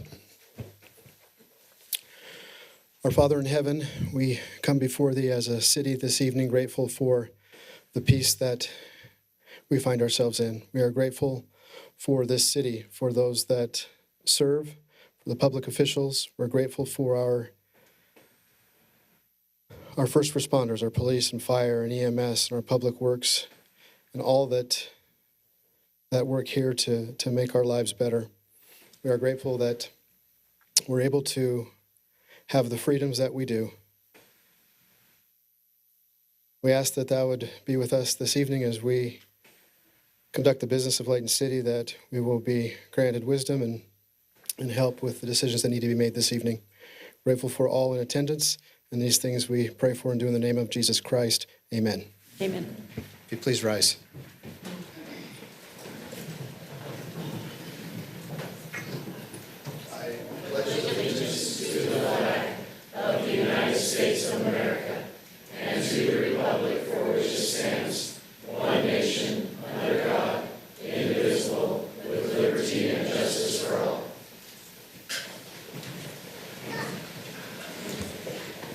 Okay, thank you, Council Morris. That was a good prayer, and I appreciate it. Tonight, we have two sets of minutes that need to be adopted.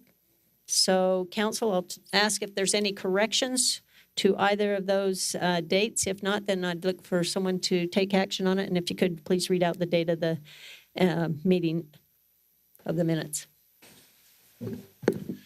Mayor, I make a motion that we adopt the minutes from the Layton City Council work meeting on April 6th, 2023, and the Layton City Council meeting May 4th, 2023. I'll second. Okay, it's been moved and second that we adopt the minutes as presented, or as written, I should say. All in favor, please say aye. Aye. Any opposed? Okay, thank you very much. We'll now turn over the time to anyone who has any municipal announcements that they'd like to share. I know usually we have some announcements from Parks and Rec, or... I have quite a few announcements. Okay. So we have started our Layton Fest as of last Friday, I believe it was. So every Friday over here at the park during the summer, you can come and enjoy food, music, and all kinds of fun stuff. So come on over to the municipal park and stay so you can see the Davis Arts Council free films on Friday night. This Friday, the film is Devotion. And in conjunction with that, Mayor Petro, she's got a lovely Monday with the Mayor video that is talking about some things that we have coming up. There's a concert on July 26th that is from a group called Uptown. And there is a discount for military and veteran families. So if you're interested in coming to the concert, go to the Davis Arts Council website and check out the tickets. They are available. They're fairly reasonable, and there's a lovely little discount for you. Also, On Pitch Performing Arts is going to have their summer show. It'll be over here at Layton High School in the auditorium, and it is The Little Mermaid. And that is going to be August 4th through August 12th. So you can go to their website and get your tickets for your local community theater. Might see someone you know in the production. And last but not least, I would like to give just a little shout out to our Layton Youth Court, who is currently in their 26th year of operation.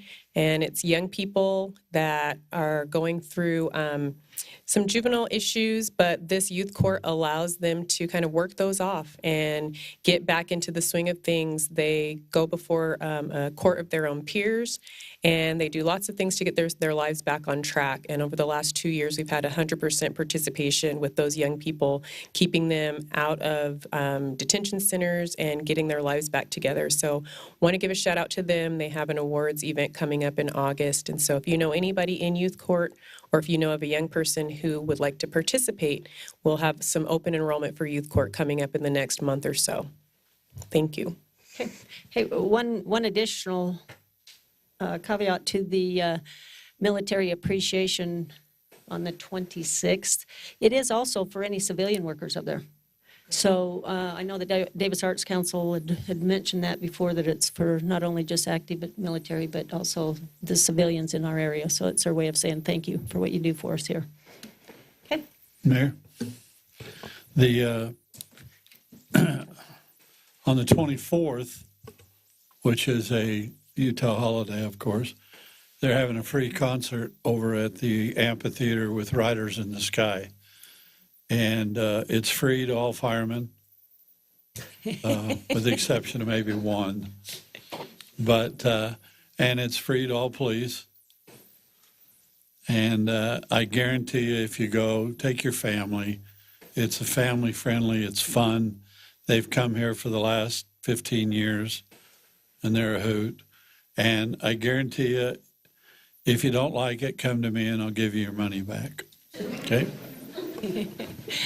Okay, I'm going to turn the time over to Councilmember Roberts, who is on our Parks and Rec, that I think it's all announces a covered. few No, of we're these, good. but there's still one important one in the evening on the 24th. So actually, July is a busy month in Layton, and we appreciate all the activities that the city works to put forward. There's actually a full schedule on the 24th of July, this upcoming Monday, so Pioneer Day. Starting at 10 a.m. to 1 p.m., there'll be the Heritage Museum Pioneer Day Jubilee. Lots of different activities for families. Chalk Art Festival, so bring your chalk art skills and decorate the sidewalks around the library. Food truck rally will start at 5 p.m. and go until everyone leaves, about 11:45 p.m. in Layton Commons Park. 7 p.m., as the good Dave Thomas mentioned. I don't want to burst anyone's bubble, but it's free to everyone. So we're happy to welcome Riders in the Sky. Great tradition. As Dave mentioned, bring the kids.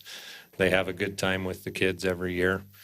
And then starting at about 9:30 to 9:50, we'll be staging for the Electric Light Parade on Wasatch Drive and Gentile, just in the Dollar Tree area on the road there. The road will be closed, I assume, 9:30 p.m., maybe a little before. And then the parade will go from 10 p.m., follow us to Layton Commons Park and have a party there. The food trucks will still be there. There'll be a DJ with, I'm sure, great music, dance floor. So bring the family and stay up late. Thank you. Okay, thank you. Is there any other announcements? Okay, thank you, Council. I appreciate that, letting everyone be aware of some of the fun activities that are taking place within our city. I'd now like to move on to our verbal presentation, or verbal petitions and presentations. And tonight's an extra special night because I know we've got several folks here that have given a number of years of service here to the city. And so I'll turn the time over to our city manager, Mr. Alex Jensen. But Mr. Jensen, as we give out, as customary, we like to shake everyone's hand, right, who get the awards. Uh-huh. I think tonight we need to, if the department heads are here, perhaps they could join us and thank their employees as well for if they're available when we announce that area. Okay. Okay, Yeah, I thank think you. some may be here, some are not, but there are some here. Right, those so. that are here. Okay, good. Well, thank you, Mayor, members of the council. It's a wonderful site, beautiful site. We have some wonderful citizens here, obviously, but the large majority of the audience, I can tell, are employees of the city or their loved ones, the important people of life. I think this really epitomizes what helps the city employees to be successful just here tonight, because I think there's 15 employees that are being recognized tonight, and there's a lot more than 15 employees here. There are coworkers here that have taken out their time to be here to celebrate the successes of their peers. And then you have, more importantly, you have wives and children and husbands and friends and people of significance. So thank you from myself and from the city, I'm sure I can say, to all of you, not just to the employees, but to all of you for what you do to make sure that your loved ones that are employees of the city can do the excellent job that they do. So it's an honor, a privilege to interact with you and to associate with you. The employees of the city are the key to the success of the city. They always have been, and they always will be. So we're very, very blessed. So it's a privilege to recognize this evening 15. There are a few of these individuals that had other commitments and were not able to be here tonight, and I'll recognize them, but we won't actually hand out the plaques. And maybe we can do it we'll do it by department as opposed to just by year. And then have you come up by department. That'd be okay, Mayor? Just go over there around Kim and come around and shake hands. So the first individual, well, I should explain the program a little bit better as well. It's a relatively small thing. It doesn't involve any pecuniary interest, but a program that we have is to acknowledge employees at 5-year employment increments. So if an employee's been with the city for 5 years, they get recognized with a small plaque and an acknowledgement before their peers in their staff meetings. But if an employee's been with the city for 20 years or more, and we tonight have many of those, 15 to be exact, and throughout the city we're blessed to have a lot of tenured employees who are exceptional, who are expert at their crafts that are here. But if you're been with the city for 20 years or more, then we invite you voluntarily, but invite you to come and be recognized before the city council and a little more publicly. And so we appreciate you taking the time to be able to be here. So the first individual is in the finance department. It's Mr. Gordon Nance. Gordon was not able to be here tonight. He's been with the city for 20 years, and he is the facilities maintenance technician, one of the two that we have in the city. Maintains all the city facilities and does just an exceptional job. Gordon's very quiet and unassuming, but he is very, very good at what he does, a great benefit to the city. So we'd like to thank him. Second is fire department. We have several fire department employees I'd like to mention. The first is Roxanne Bauman. Roxanne's been with the city for 20 years. She is currently a captain. Okay, we want to have our chief come up then. Yep. Sure. Yep. Come a long way.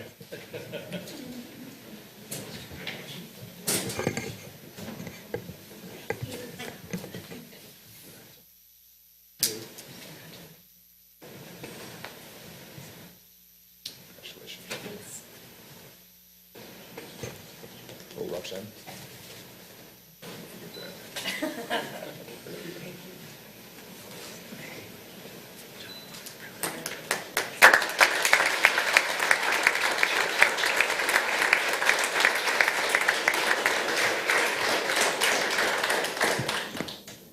The next two would like to recognize are not able to be here this evening. The first is Kyle Hall. Kyle's been with the city for 20 years, and he's a captain paramedic as well.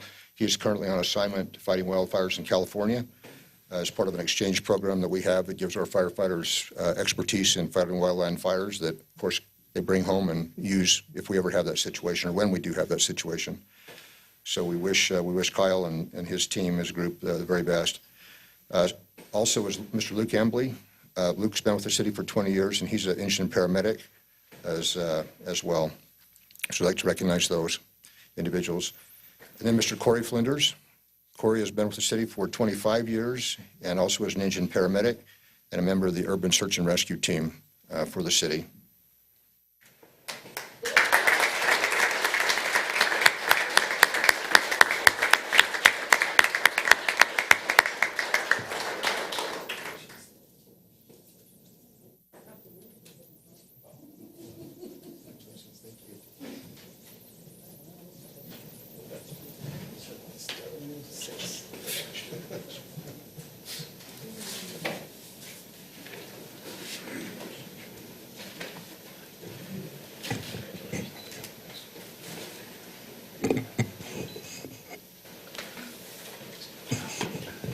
Next is Mr. Nathan Nance. Nathan is not able to be here as well this evening. He's been with the city for 25 years and is the Training Health and Safety Battalion Chief for the department. Does a great job for the city. Next is Mr. Jason Cook. Jason's been with the city for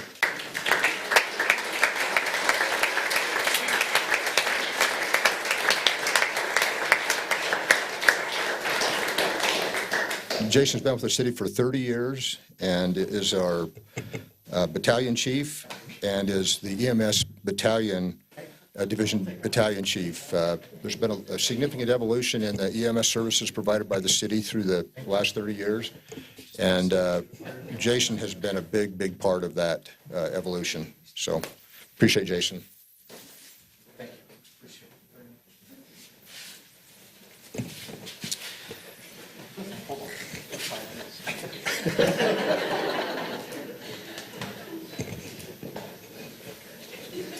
I'm glad you're taking.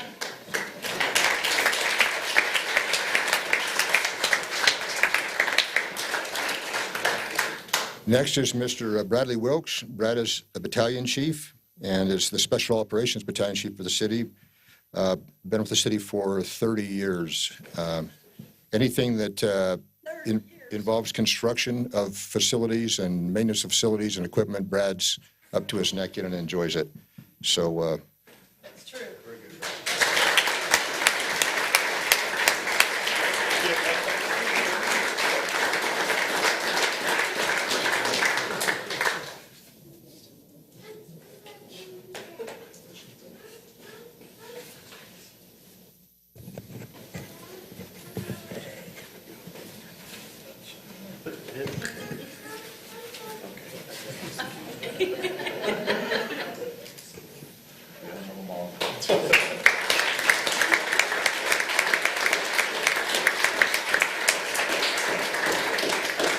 And then last but not least, from the fire department is Mr. Scott Mon. Scott's been with us 30 years and was recently promoted to assistant fire chief for the department. So thank you, Scott.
Next department is the legal department. We have one employee being recognized, and that's actually Mr. Gary Crane, our city attorney. He's been with the city for 30 years.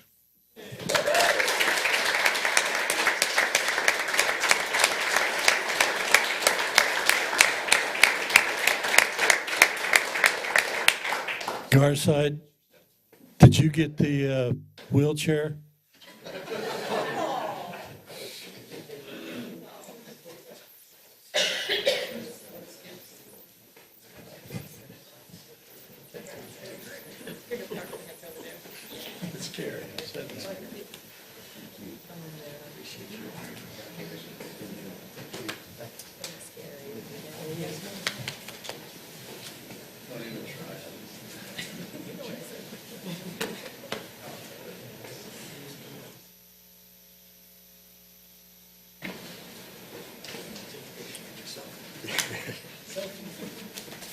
Oh, no, you have your mom here. That's pretty special.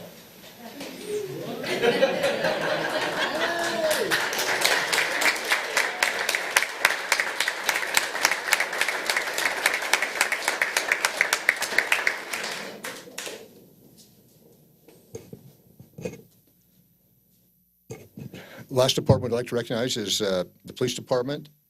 with 5 individuals. The first is Mr. Daniel Gardner. Daniel's been with the city for 20 years and is a master officer. He's been involved in SRO, school resource officer positions, as well as a dare detective, CSI, and a host of other things. So we appreciate Dan.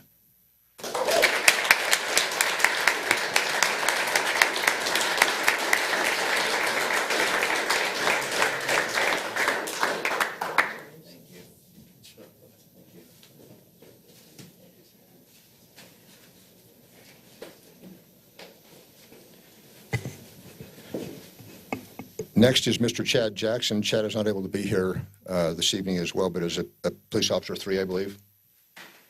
Yeah, so I'd like to acknowledge him. Then Mr. Riley Richens. Riley's been with the city for 20 years and is currently serving as a patrol lieutenant in the department, and is also a SWAT commander for the city.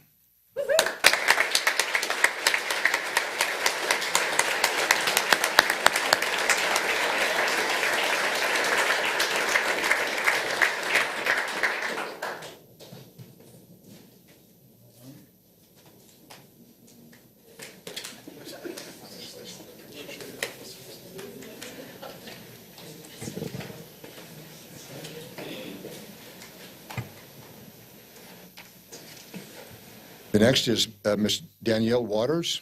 Danielle's been with the city for 20 years. She is a patrol secretary and previously has served as a dispatcher, an evidence tech, and a records tech in the department.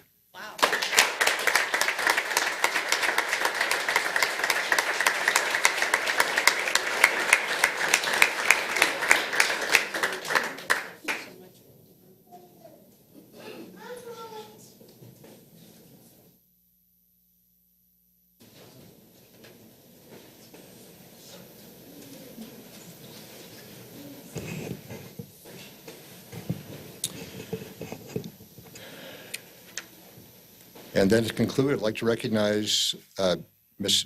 Deborah Ippolito. Deborah's been with the city for 30 years and serves as a dispatcher and is one of the premier trainers of new dispatchers in the department. Does an exceptional job. So.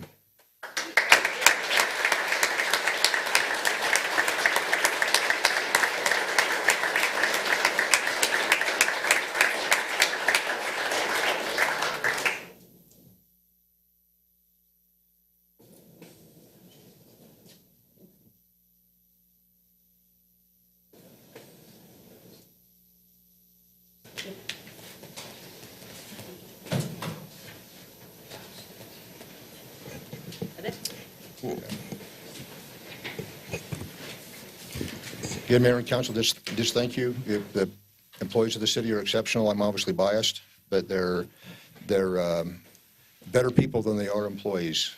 I really mean that. It's a privilege to interact with them and rub shoulders with them. They're good people at work and away from work, and are important members of the communities that they live in. But as I said, I consider it an honor and a privilege to associate with them and rub shoulders with them. And they are the secret sauce of Layton City, or the rank and file employees that give more than is normally expected of them, right? They're whenever there's a need that comes up, they respond to it and do it in a remarkable way. So thank you again to all the employees and to all those of you who support them in whatever way that are so important to the success of the city.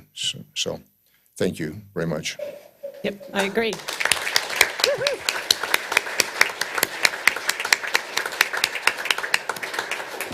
So we really do appreciate all you, each and every one of you, and for what you do for the city. And I would echo everything that our city manager has said. And just so you know, we don't expect you to stay here tonight.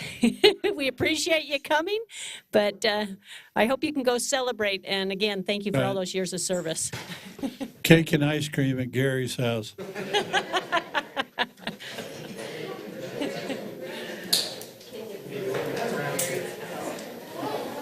We'll just give them a minute to exit, and then we'll continue. Do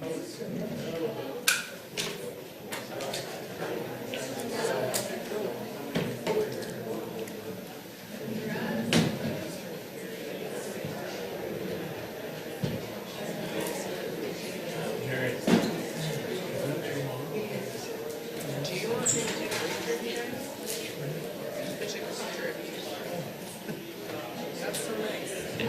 I know. Okay, I think for the most part, those who wanted to exit have. Yeah, we will now continue our meeting. And at this point, we're down to our citizens' comment portion of our meeting. So anyone in the audience that wishes to make an address the council, you're more than welcome to. What we do is we ask you to come up to either side of the dais here and state your name and address for the record. And then you're welcome to go ahead and share your information. The only thing I will let you know that there won't be a lot of dialogue or response since this is just the citizens' comment portion, and then we'll make sure that your comments are followed up with. So the time is now yours. Thank you. My name is Jamie Prather Newton. I live at 949 West Gordon Avenue. And my concern is the speeding on Gordon Avenue from Main Street to Angel Street and then beyond to the railroad tracks where the speed limit goes from 35 miles an hour to 40. A couple of years ago, our speed limit was 30. The city raised it to 35, and they put a speed limit sign probably only 25 feet west of Main Street on Gordon, on the westbound lane, and no one could see it. Even if you were turning right on Main Street to Gordon, you couldn't see it. So I ended up going to talking to Officer Johnson, one of your fine police officers, and he basically put a radar trailer out, and so we were basically tracking the speed that was going down the road, and one time one guy decided he'd gun it and went 65 miles an hour just to see the speed limits, on the radar. So I've talked to Officer Johnson quite a few times, and he said, why don't you go to the city engineering department? So I ended up going to city engineering and told them about what was happening, that no one really could see the sign.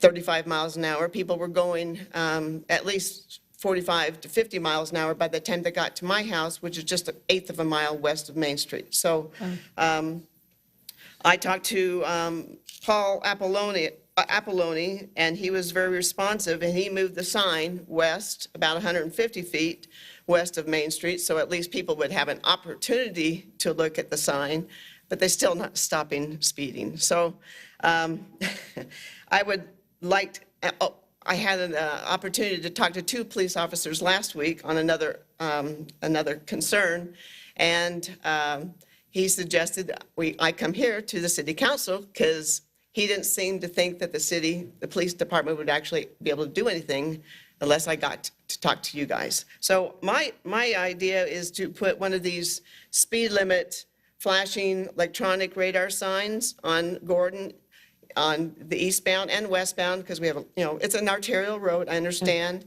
It's very busy, but people are going way too fast. And that's what I would like to tell you guys. So I hope you look into that. Thank you. Okay, thank you very much. And just so you know, we have this issue in a lot of areas, but yes, we have given our staff some instructions, so thanks. Okay, is there anyone else?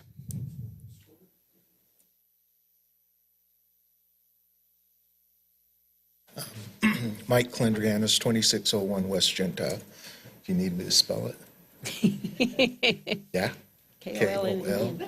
Oh, you got it? Good. Hey, quick question. It's been about a year now. 2700 West Layton Parkway. Will it be open before the start of the school year this year? That's my question. Okay, that's a good question. Is that a yes, Joy? I said that was a good question. Hopefully I can go ahead and comment on that. And like I said, typically we don't, but I do know that that is a signalized area, and so I know that they're getting the information, or actually the work orders, to go ahead and put the signal in there, and then we'll open up the road. Is that the intent? I think the signal has to be constructed at 27 and Gentile. Mm-hmm. Okay. All right. Next, is there anyone else who would like to address this tonight?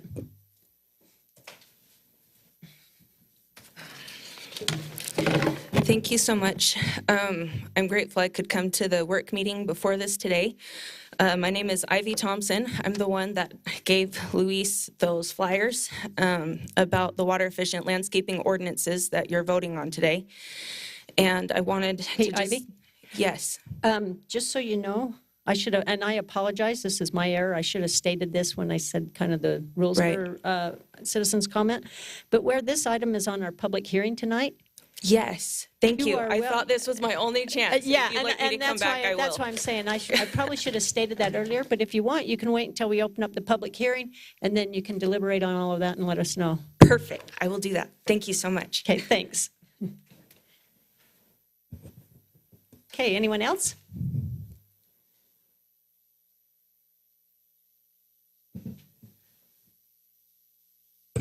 Gerald Gilbert, 3117 East, 1300 North, Layton.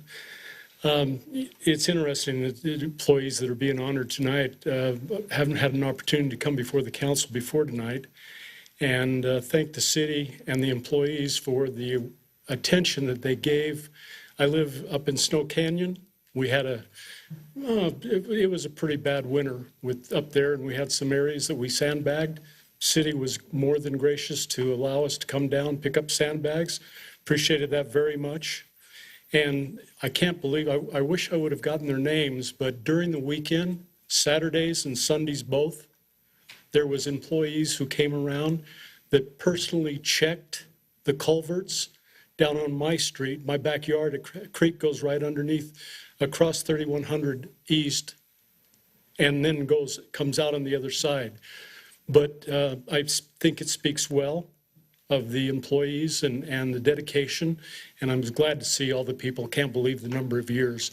But I wanted to personally thank them and thank you, the department that is responsible for doing that. If you'd pass on that information, I'd appreciate it very much. Okay. Thank you. Well, thank you, Gerald. And I'm going to also iterate the fact that thank you for your years of volunteer service here at the city as well. So, okay, I'll move on. Is there anyone else on public comments this evening? Okay, seeing that there's none, I'd like to go ahead and move on to our consent items. We do have 2 items on our consent items, so we'll have both of the items presented, and then the council will take action on both of those at the same time. So I'll now turn the time over to Mr. Steve Jackson, and he's going to present the information for Ordinance 23-17.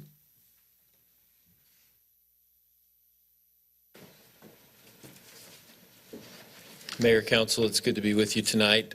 Before you for your consideration is Ordinance 23-17, an ordinance enacting Title 13, Section 13.17, Chapter 13.17.010, discharge of surface water and downspouts into land drain or adjacent property prohibited. With the substantial water we received this last winter and the amount of snow that remained on the ground as we came into spring and then melted off, we had a lot of challenges with flooding that I think you just heard about at Snow Canyon, some other places where we were potentially going to have issues. As a request, or at the request of the city manager, we looked at our ordinances to ensure that some of the challenges that we were seeing, some of the causes of maybe some of the flooding that we were having was looked at and addressed through our ordinances, and we found that there were maybe some lacking things there as far as the land drain goes. We have ordinances for our storm drain connections and sewer connections, but the land drain, we had some issues that we needed to get addressed. So this ordinance is an attempt to allow the city to better manage the system. Basically, we need the storm water and the surface water to go in the storm drain system. We need the groundwater to go in the land drain system, and we need the sewer to stay in the sewer. And so that's basically what this ordinance is trying to do. It very closely mirrors the other 2 components with the storm drain and the sewer. However, it does prohibit people from putting surface water into the land drain or dumping it off of hillsides into adjacent properties without proper control and measures to mitigate any potential damages. So with that, staff recommends the council adopt Ordinance 2317 enacting Layton City Municipal Code Title 13, Section 13.17, Chapter 13.17.010, discharge of surface water and downspouts into land drain or adjacent property prohibited. Is there any questions I can answer from the council? Council, you have questions? Just a thought that's come up since our work meeting. When tailwater is traditionally taken off of one property on through another person's property, what protections are there to keep that when property owners change downstream? Those are actually regulated through a different type of circumstance. Tailwater would not be considered stormwater, and so it would not apply to this ordinance particularly. Perfect. So. Good farmer question. Okay. Mr. Morse? Yeah, thank you, Mayor. Steve, it seems like this would be, I guess maybe it hasn't been an ordinance because it was maybe common sense before, or is this a kind of a hole in the overall code that needs to be filled? What? Yeah, I think in the past we didn't have very many issues with it, and so it's just been more of a common sense type thing where we keep people from or ask people not to discharge water different places. We found that over time people have a water issue, and in their quickest way to fix it is to find the pipe, whatever pipe it is, and stick the water in it. And so we need to kind of clarify that so that we say, hey, there's a place for the water to go. If it's surface water, it needs to stay in our surface water systems that are designed to handle it versus just finding the closest pipe and potentially causing problems for themselves or their neighbors with the discharges going to the wrong place. Councilman Bloxham? Can you speak, Steve and maybe Gary, to the penalty, the Class B misdemeanor? Does that parallel with our other areas of the code in this area? And what does Class B misdemeanor mean? So a Class B misdemeanor is the default. Any violation of city ordinances constitute a Class B misdemeanor unless it's otherwise designated. For example, in code enforcement, the legislature has reduced it to infractions, most of them. And zoning violations are Class Cs, so those types of things. But generally, they're Class B misdemeanors. They're 6 months in jail, or I can't remember. I think I don't know the exact amount, but it's over $2,500 in fines, just over $2,500. Wow. That's the max. But yeah, I guess that is, since this has been a common sense issue and now it's an ordinance, that's a pretty large penalty. And so I was just curious if you felt like that was, correlated with what we're trying to accomplish here. Because it seems to me, and you could correct me, that any violation of this section, it seems to be a strict liability thing. So any violation, if it's met, they have to do this. Is there any way for the homeowner or whomever, I'm really thinking of number 3, mostly, where they want to do the yard themselves and, they have a requirement that they have to do it in a certain way that conforms to this. I just don't want to criminalize something that with those kinds of penalties. So I just wanted to have a discussion about that. I think that's a good discussion to have. Typically, the courts, they'll arrange what's called a bail schedule, and it will generally be very, very low, predicated on the type of crime that it is or the type of violation that it is. So typically, these will be probably around $150 in reality, and the chance of jail time on any of these are probably 0. But if you've got a repeat offender, you've always got that hanging over the head of the individual, so that if you've got 5 violations, for example, you always have the opportunity of charging it as a Class B and asking for stiffer penalties. Yeah. So. And that would be dependent on the city providing that as a plea, I guess? It would. Okay. Are there any other areas within the code where we allow for like a step penalty, like where it's an infraction if you do it one time and then you step it up in our own code, not necessarily on the bail schedule? The answer is yes. You could do that if you wish to. You could have a step where it's so much for the first violation, so much for the second violation, and the third. And do you know what the penalties are for? I mean, this is the base one you said. So would I be right to assume that it would be similar for the other infractions or the other violations that we're trying to kind of poke the hole out, trying to solve a problem here? So this was one where we weren't enforcing, or we're enforcing by being nice, but there wasn't a penalty associated to it. So what are the corollary problems that we already have in ordinance, and what is the penalty for those?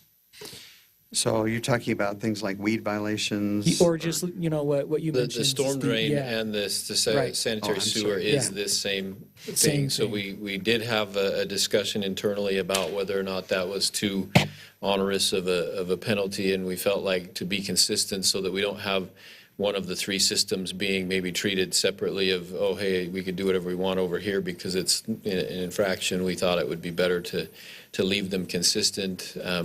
I agree with you. We don't want to criminalize people. It's more of a tool for us to say, hey, you need to remedy these situations. And if you don't, then there is a proceeding we could follow. We're hoping that people will acknowledge that there's an issue and just fix it, because that's kind of what we've been doing a long time now. Even on our sewer and other things, we don't have a lot of issues with having to enforce on things once we brought them up. But Yeah. I get one of my concerns, and we had an email sent to us about code enforcement that kind of opened my eyes to, I guess, how the way we go about enforcing things. It is nothing the city's doing wrong. It's just the nature of municipal government. But, when you have something that's written and there's a penalty attached to it, and my neighbor calls and says that I've done X, and Joey's neighbor doesn't call at all, I have an enforcement action against me simply because, not because we're not doing the same thing, we are, but the only difference is that my neighbor doesn't like me and Joey's neighbor does. And so I guess I would be worried about penalties for these types of things. If there's a way for us to step into it, I would feel more comfortable with that. But those were just my concerns. So I'll open it up to the rest of the council to discuss it, but those are the things I was thinking of. Councilman Morris. Thanks, Mayor. Steve, how does the homeowner know this? So if I build a home, it's not in a PRUD, it's a single family dwelling, and I have a year to put my front yard in, and so I just try to level it out like you're supposed to do, whatever that means. I don't know, not an expert, once again. And then we lay sod and start watering. It says, "Real shall design surface water drainage controls in a manner that diverts the drainage." How does the homeowner who's not going to use a landscape company, just normal, hey, let's throw the sod on, how do they know this? So when in that particular case, new home, new development, something like that, there are easements and other drainage things on the property. And so we would hope that as the building permit process is followed, that there is a packet of information that is given to the homeowners. And part of that packet is an educational thing to explain how these drainages work. And then there are easements on the property that they could, definitely be made aware of that would indicate this is the way you need to make sure the drainage is controlled. Again, to your point, Zach, it's a matter of trying to educate and not penalize, but when we do find a violation, we need to have a way to get it rectified so that we aren't causing damage to other properties or to other situations. So we don't currently have that packet of information. Well, not this, there is a packet of is there information. so Yes, this would be this would be part of that information. This is just codifying that into code, saying, hey, you cannot do this, because we're finding as the developments are getting more dense, the need to control the water is actually increasing because there's not as many places for the water to go. Say if you're in an RS development, you've got a lot more open space to kind of spread that water out in. And how about the liability of so if it's in a PRUD, you got the developer and they put all the landscape in, and then everyone forgot who built their homes and an issue happens, what do you do then with this? Do you go after the developer or the individual homeowner, as we say here, or property owner? I think that would be more of a legal question. If it's still in a warranty situation, then it could be the developer, but if not, then it would be whoever owns the property. That's correct, yeah. The person who purchases the home subsequently stands in the shoes of the developer, and so they would have to take care of it. Do you need a permit to put in a lawn? No, not Not currently. Well, then how would they know? If there's an issue. I mean, if I put in my lawn, you know, and I got my downspouts, and maybe I bury one, I don't know. I mean, so how would that person even remotely know, you know, their house is higher than the neighbors, so they slant their lawn, everything runs to the neighbor. If I may add, in the documentation that Steve is referencing, there's those instructions that are in there.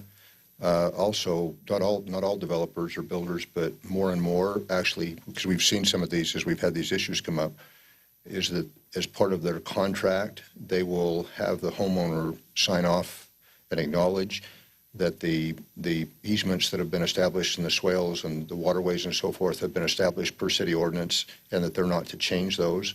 So sometimes we've had flooding issues, and then we approach the homeowner says, I didn't know anything about this, I didn't do it. They want us to go after the developer. If we go to the builder, and the builder pulls out a document and says, Mr. Jensen signed off on this, and item 5 on the list is that they acknowledge that we had put these in properly and that now they've changed them. So the liability is an issue thing, right. But I think the main thing is what we hope, and it doesn't always happen, is that if you're a home purchaser, you need to read the documentation. You need to be aware, because you accept the responsibility for those. When you have an easement on your property, there's a reason there's an easement, and too many of us, we buy a home and we are so anxious to get into it, we don't read any of the documentation. We don't read the title report. And then when there's issues, we're surprised. So it won't solve it, but this is an issue to try to be more upfront about visibility and not just rely on your landscape contractor to do your yard, but you can always contact the city as well and say, hey, we're getting ready to put in a yard. What would you advise us of? So it sounds to me like then that should this council decide to act on this in a positive manner, that this needs to be another check as far as what we have our inspectors go through in order for a right of occupancy, that they acknowledge this, that they need to keep the contour that's on there, or to make sure that contour gets done. Well, is that possible? Just so that we know that, one, yeah, you've got your written documentation that you're giving that homeowner, but two, if we have our inspectors go out and give them the final inspection, that they need to make them aware of it that as well. Well, Gary could chime in, but from my perspective, at least, the city doesn't, as was a question queried earlier, the city does not inspect landscaping. So we require before a final approval that the builder of the home has constructed and put in the swales appropriately, all of the elevations, slope away from the house, not to the house. After that, the city doesn't have any ability to inspect. I don't think we'd want to be in a situation where we come out and certify that somebody's yard was fine, and then they change it after the fact. If there's a flooding, then they'll come to the city suggesting you guys signed off on it. So cities has not in the past wanted to be in that business because we have no control over it. But prior to a developer, I guess where our inspectors are working with the developer anyway, and they're checking everything else off, can they put that as part of the check off, or make sure that developer is contouring that property? Yeah, we do that. Okay, so is that an item currently on there? That is already occurring. Okay. That particular part of the code is already in there about grading and changing grading. This is more directed towards the actual water itself. Okay. Portion of it. I just want to ask a process question, because I think it may speak to some of what the council is asking. So we have the violation here, as we do with many other areas of city code and ordinance, right? Yeah. What is the process, though? So you get a phone call or something happens and we find out about this. Surely you don't immediately have a Class B misdemeanor. There's some kind of conversation, something that takes place, and then after some time, if the resident is not cooperative, I would imagine that's when you start going down the legal route. Could you speak a little bit to the process, not even just for this, but in general, the process for enforcement? Yeah, and thank you for that question, because I think that is really important, because I've been here over 15 years and I've never had Gary have to file a Class B misdemeanor for me. So What really happens is when we identify an issue, whether somebody calls or we're doing an inspection of our lines and we find a connection like this or something of that nature, we investigate it to make sure that it really is a problem, and then we contact the property owner and we say, hey, this is an issue that needs to be resolved. We give them a reasonable time frame to do it. It's not like, hey, tomorrow you better have this done and taken care of. We say, what's the nature and size of this emergency or this issue? And then we do work with Gary to make sure that we're giving people that process time to be able to do it. And we really want to work with people. They call us and say, hey, I've got a contractor, but they can't be here for this amount of time. We say, yeah, that's fine. Let's get it done. And then we just ensure that they finish it up. And so to your point, it's the process is let's try and rectify the problem. And if we have somebody who is, telling us no or saying, I don't want to do this, then that's when the legal process has to get involved. And but we haven't, and I just want to say, knock on wood, I haven't had to deal with that in these types of regards. Most homeowners want to do the right thing and they know what the right thing is to do, but sometimes, like you say, they just didn't know or they didn't think about it, and we need to educate them and then have them correct it. So. Okay. Any further questions? One other question, Mayor. That's okay.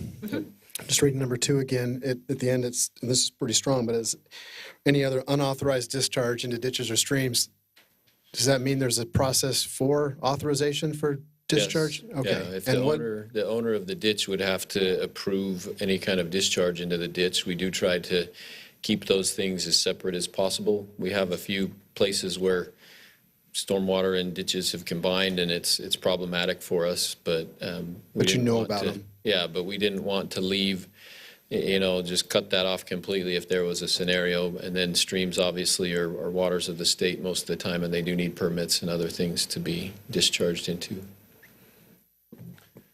It's a good segue to my question. On that same line, I'd like to amend it and get your opinion. I'd like it to read no unauthorized discharge into ditches, streams, or waterways. And that's the farmer in me thinking, not everything is an open ditch. We've got a lot of piped irrigation companies under the ground. And if we're getting water from roads, from driveways, from garages, it really poses a food safety issue for the farmers that are growing food in the area. So your opinion on that? Yeah, I don't think that would be a problem. Gary, do you have any concerns with adding that waterways No, I in think there? that's a term of art. As far as state law goes, they use waterways. Right. Yeah. And so that would be fine. That would be good. So ditches, streams, or waterways? Oxford, comma. Not a fan. Somebody beat Bettina to it. Okay, any other questions, council, on item A here on our consent items? If not, we'll go ahead and proceed then to item number B.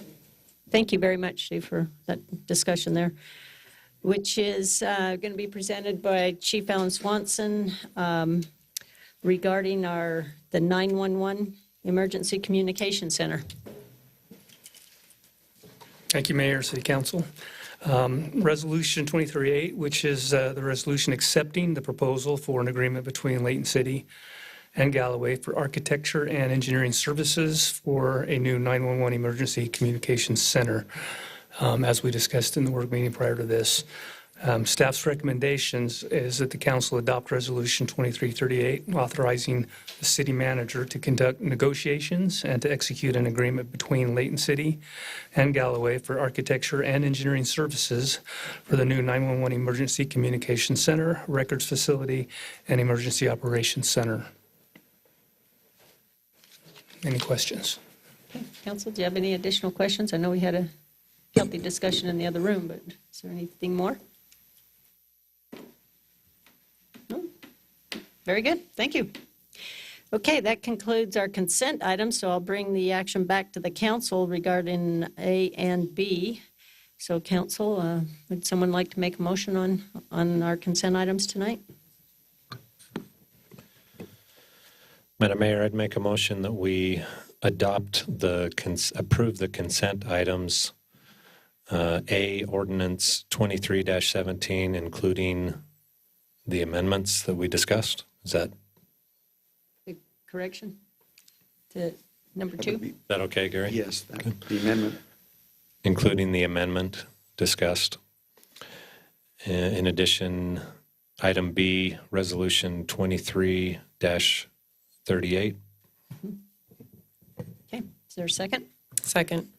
Okay, it's been moved in second that we adopt the ordinance, our consent items tonight. All in favor, please say aye. Aye. Any opposed? Okay, thank you very much. That now brings us down to our public hearing portion of our meeting, and we're going to have Mr. Chad Wilkinson present the item tonight, which is a pretty lengthy one here, Chad.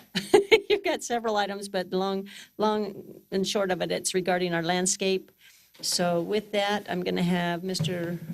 Wilkinson present the items, and then I'll look for a motion to open up our public hearing.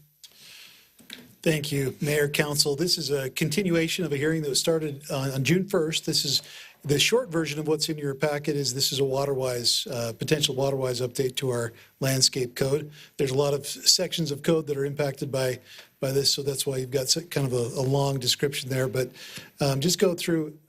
I want to just briefly go through some of the information we already covered on June 1st. I'm not going to spend a lot of time on it because the council has heard this, but for the benefit of those that may have not been in attendance at that first hearing, just quickly review some of the things we've already done. As you know, back in June 2021, we adopted water-wise standards. We were, as far as we know, the first in the county to adopt standards that qualified Layton City for the Flip Your Strip program, which has been very successful, administered through the Weber Basin Water Conservancy District. That just gives a quick synopsis of what the standards were before and what they are now. But the biggest difference there is we used to require a minimum amount of turf for sites, and then we flipped that on its ear and said we're not going to do that anymore. Now there's a maximum amount of turf that's allowed. Predominantly, the changes affected our commercial, industrial, multifamily, townhome developments, and also our planned residential urban developments, which are residential developments that are master planned, that have a homeowners association and common areas. We also, in February of this last few months ago, adopted standards that allow us to work with commercial developers when they're coming in for a remodel or a renovation of their buildings, when they have a significant reinvestment in their properties. We have the ability to ask them to bring their landscaping to within our water-wise standards, and that's been fairly well received, and we've been very happy about that. A lot of those commercial developers have expressed that they feel this is the right thing to do, and have been, for the most part, have been very cooperative.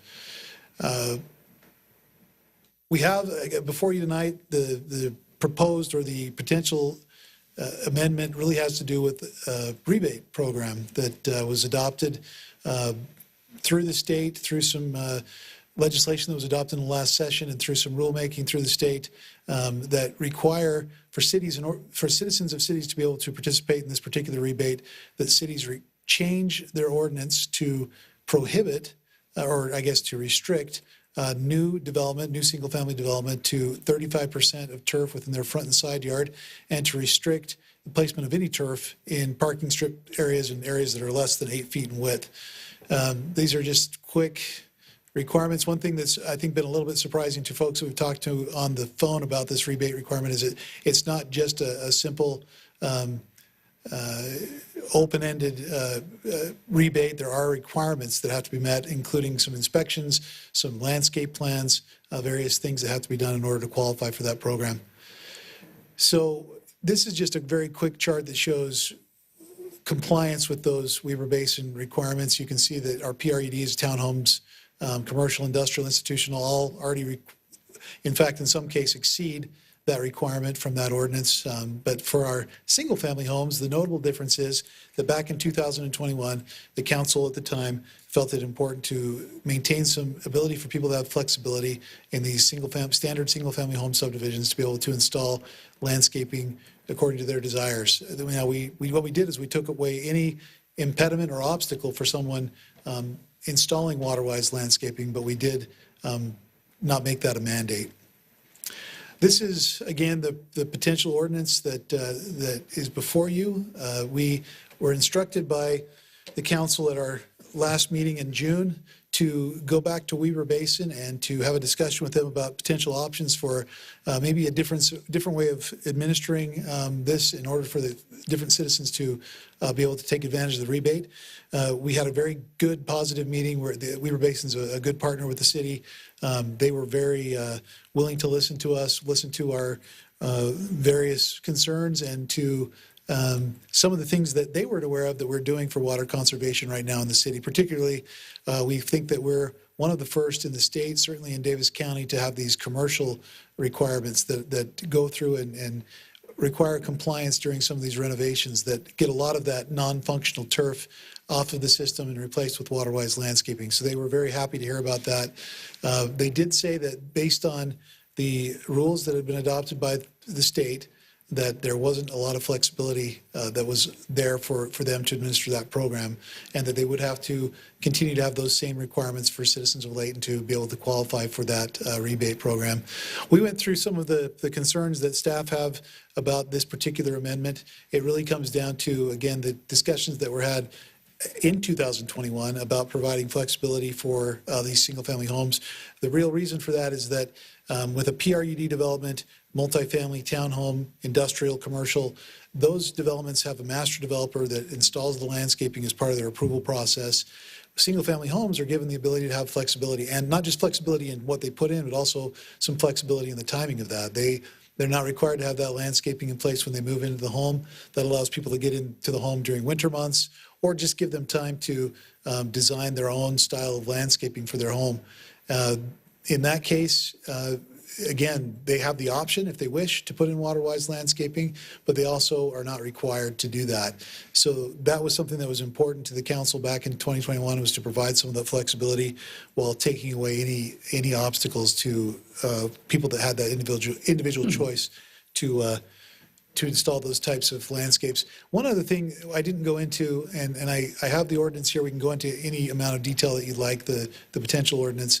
But one other thing I didn't go into, and I think I may have that slide hidden on this particular presentation to try to keep things short, but single-family homes and standard subdivisions are a very small percentage of what we see developed these days.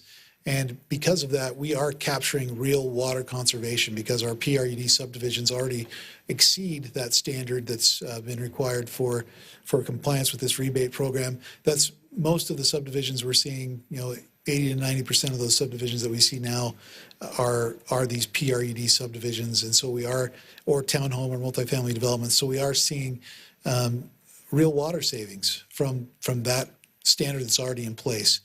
We think that the most important thing from staff's perspective is that we are adopting standards that really do realize water savings. And our concern always would be requiring a future homeowner to bear the burden of a rebate that applies to our existing folks here in Layton.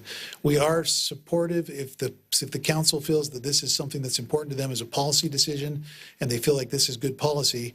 Of course, we will implement this, but our recommendation would be that if this is simply a decision to qualify for a rebate program, that's not a good policy reason for that, and that we would have the council consider that in their decision. So with that, I know I went through things a little bit faster than last time by design, so you didn't have to listen to that all over again, but I'd be happy to answer any questions.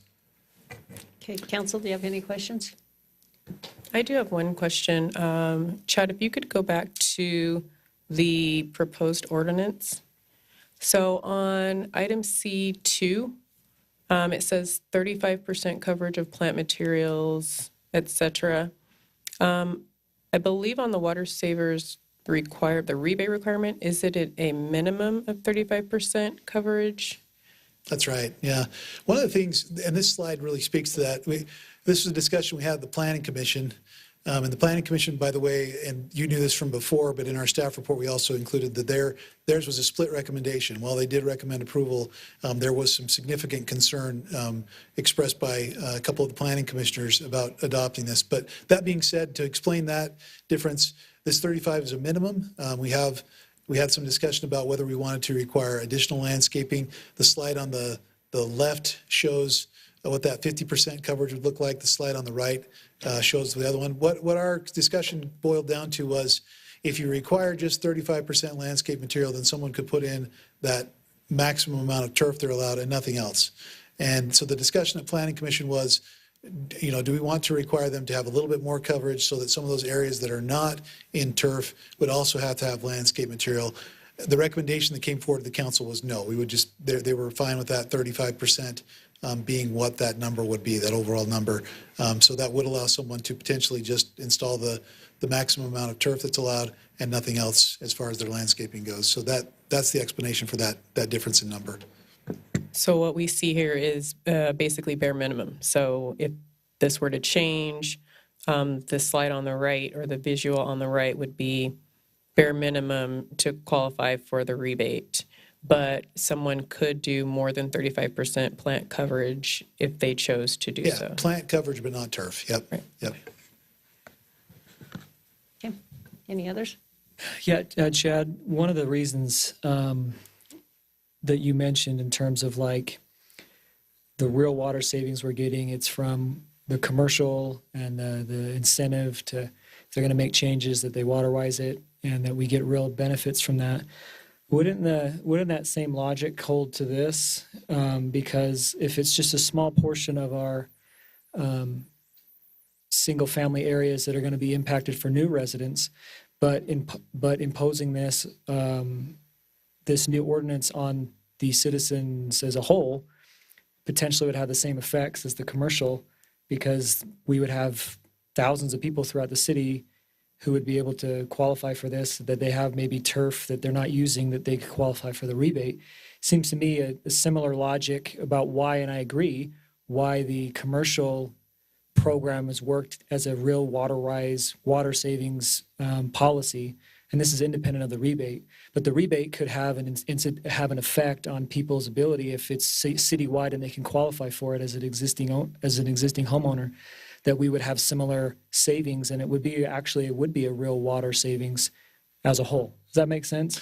Yeah, we feel like the idea of having waterwise landscaping is important, and we've taken any kind of obstacle away from that. Our feeling is that if this is something that is as important as it is, that we should just make that available to anyone who's willing to replace their landscaping. Yeah. That's the key here, is that we want to make sure we're maintaining flexibility for those that may not desire to do that, but our feeling would be that rebate should apply to anyone that would like to do that, whether or not. And that, I think that's the big difference between the Flip Your Strip program and the current rebate that's available. Flip Your Strip, the requirement for a city to qualify that was to take away any obstacle for someone that wanted to voluntarily comply with those Flip Your Strip requirements, which we did. And that to us is the right model, is to give people that choice, that ability. The other thing that's a little tricky here is that because the standards as written in the legislation say that these are rules that are set by whatever agency sets those rules, there's nothing that says what those rules are in that legislation. So this could be changed at any time. It could be removed at any time. There's requirements go up or down. And so that's the tricky part, is if we make this change just to accommodate a rebate program, then that could completely change based on rulemaking in the future. And our concern would be that if it's good policy to have that landscape standard change, that's okay. But there will be anticipated, not unintended, but anticipated impacts to future homeowners because of that requirement. As an example, if you had across the street an existing subdivision that had been there for many years, and they had turf in their landscape plan, and someone moved across the street into a single-family subdivision, standard single-family subdivision, where landscaping was not required to be installed as part of the certificate of occupancy, and a new homeowner came in, we would do our very best to let them know of those standards, but inevitably someone would install landscaping that didn't meet those standards, and at that point we would have to require them to remove that once we became aware of that. So there are some real impacts to a future property owner that we, in our opinion, giving them that flexibility is what would allow them to do that should they wish, but without making it a mandate. Yeah, and I guess I've kind of just come full circle on this, where I see what you're saying, but I think as a policy matter, I think it's a good outcome for us to, again, open up the ability for people throughout the city and existing homeowners to be able to qualify for this program by utilizing whatever is, they have to meet in the sort of the checklist there. Because I'm not sure that the single family numbers that we have are a sufficient amount to weigh greater than the ability for us to potentially have water savings throughout the whole city and the rest of it, not just that little 9% or whatever that we're anticipating in the future, or 5% or whatever it was. It just seems to me like I guess I've kind of come around to the idea of this being a way of, this is just the new normal. This is the policy that we've made. We've been on the very forefront of this as a council. And I was there and made decisions in 2021. I know that we were trying to do it as more of an incremental, that was the idea, was the incremental, changes into the landscaping. And no one, even if this doesn't pass today, can say that we haven't been on the forefront of water savings. We have been. I just think this is a kind of the next step. It just seems to me like that if it's good for the PRUDs that we have, I'm not sure that just because they're master planned, if the whole goal is for us to save water, then a brand new homeowner, which I am in the last year plus, if I knew that that was the case, I would have, before I put in my lawn, I would get an idea what's allowable in my city about what I can do and what I can't do. And that should be just kind of the lay of the land. You should be doing that when you're putting in your landscaping. And so I actually don't necessarily think I got to this point because of the rebate. I just see the rebate as a way of potentially getting the water savings that we want, and then the ordinance itself being a necessary next step to all the water savings that we've been doing in the future. So kind of with what you were saying, it's not based on the rebate. It's just I think I can see the policy that goes beyond it. And I think that we shouldn't rest on our laurels if we feel like we can take the next step in water conservation. And if it's just that small part of single-family developments that will be affected, the rest of the city will have the opportunity to potentially save water through qualifying for this program. And I think that, in my mind, is a better policy outcome for the city. But that's just where I'm at on it. So appreciate you answering me that question, Chad. Anybody else have any questions before we ask for public comment? Yeah, I've got a couple. So single-family residential units moving forward, you had the graph, you couldn't find it, it's like 5%. How many homes is that? How many homeowners approximately? If I was to throw out a number, we could look at that, like one of our previous year single-family home permits. I believe we were at about 377 single-family homes.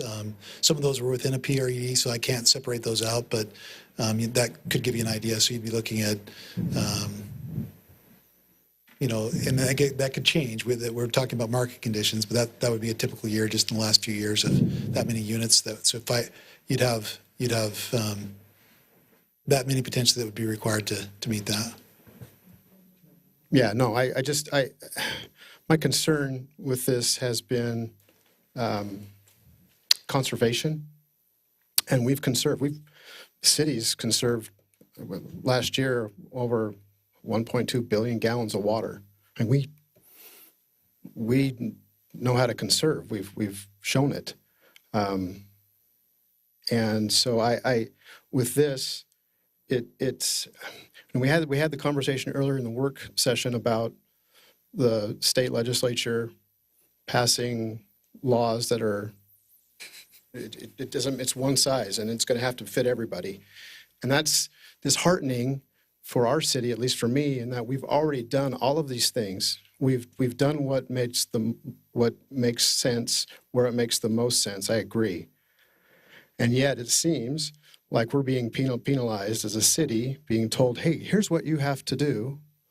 And it's like we had the open house up at the fire station for the Gordon Town Center. And the questions that Councilman Bloxham and I were peppered with had to do with, well, what are you going to put there? And here's what we want. I mean, that was the whole goal of the evening. But it seemed like my answers to the questions that came to us is, well, you know that the state legislature is mandating cities to have the moderate income housing plan with strategies to allow for more affordable, more available, however you want to say that, housing.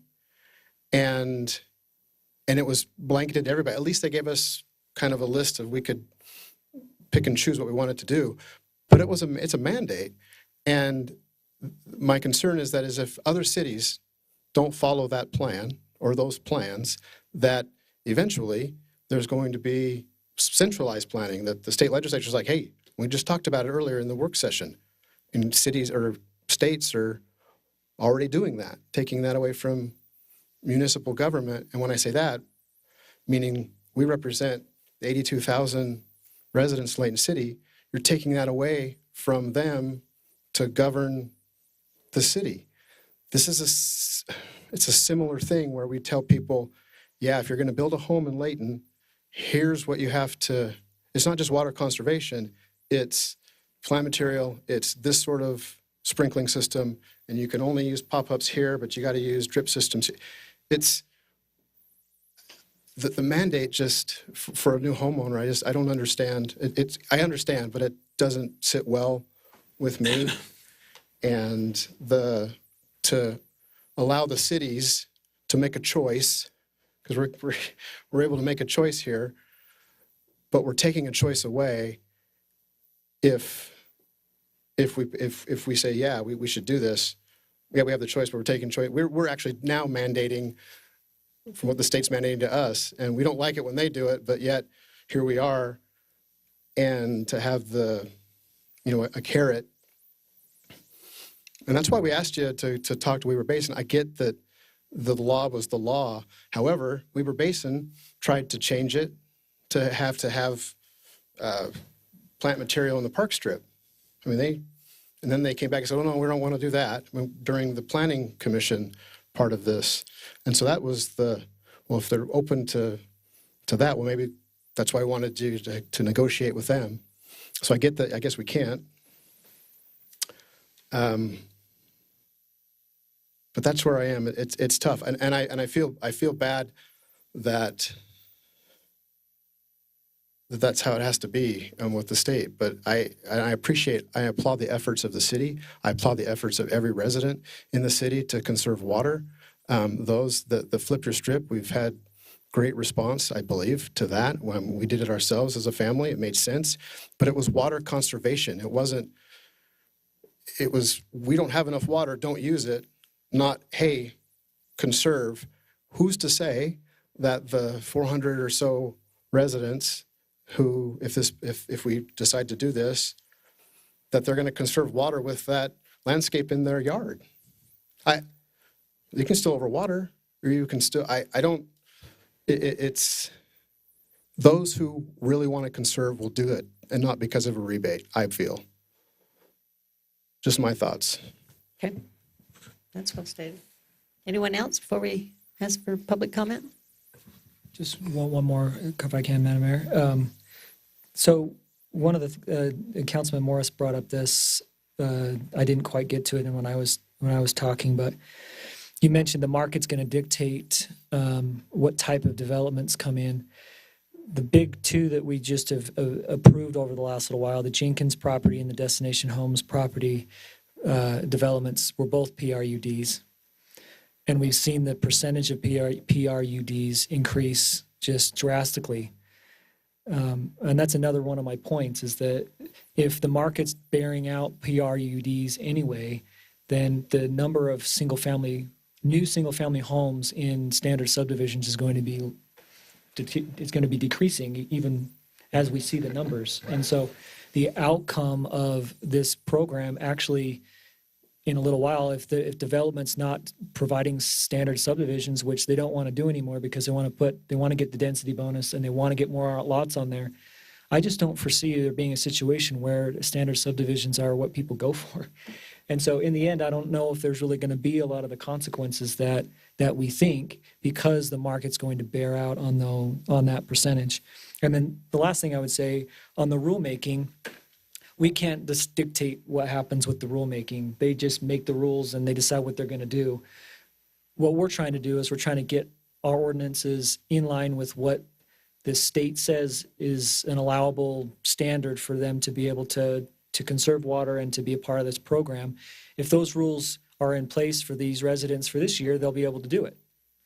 Next year, we may have to tweak an ordinance here, or we may have to do something different, but I don't think that's a necessary reason to not go forward with it, because otherwise you would just be not making a determination for the for our uses, for our ordinances, simply because you don't like the way the rulemaking was done. And I don't like the way the rulemaking was done either. I think it should be individualized. I think it's cutting off your nose to spite your face, but that's the way it is. And if that's the way it is, then we have to be able to solve our problems based on the lay of the rulemaking and the law in front of us, because we don't get to decide how they do things down in Salt Lake. We can just react to what they provide to us. And I think that's what this is that they provided this opportunity for us to have a carrot. And if we provide the ordinance to meet it, then the residents can hopefully help us as a city be able to conserve more water. If that changes next year and they want to do something different, that's part of what our job is as a legislative body, is that we have to be able to make those changes when they come about. So. Go ahead. I just add one. We have people who aren't here, who are future residents who don't have a say. That's it, again. It's to me. It's that. It's the. They're not being represented because they're not here. Yeah, go ahead. Similar to that point, so what I've been wrestling with is how this can be equitable for everybody. So those who are here now, those who are not. And so what we've heard a lot from via email and in meetings such as this are from those homeowners who want to conserve, which is excellent, and who want to benefit from the rebate.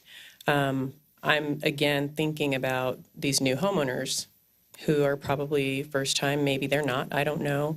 But we all know that the price of homes has increased substantially, and I don't know when it's going to go down, if ever. And so even though we're talking about a small number, perhaps, of folks, there is no incentive for them. There is no rebate for them.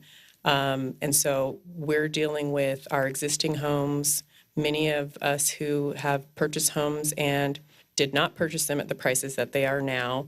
And so where is the financial benefit for that new homeowner who may be a first time, like this is their first home they were just barely able to get into? And I know that's not everybody's case, but I'm just thinking about that. And the main reason I think a lot of people choose turf or have chosen turf in the beginning is because it's inexpensive.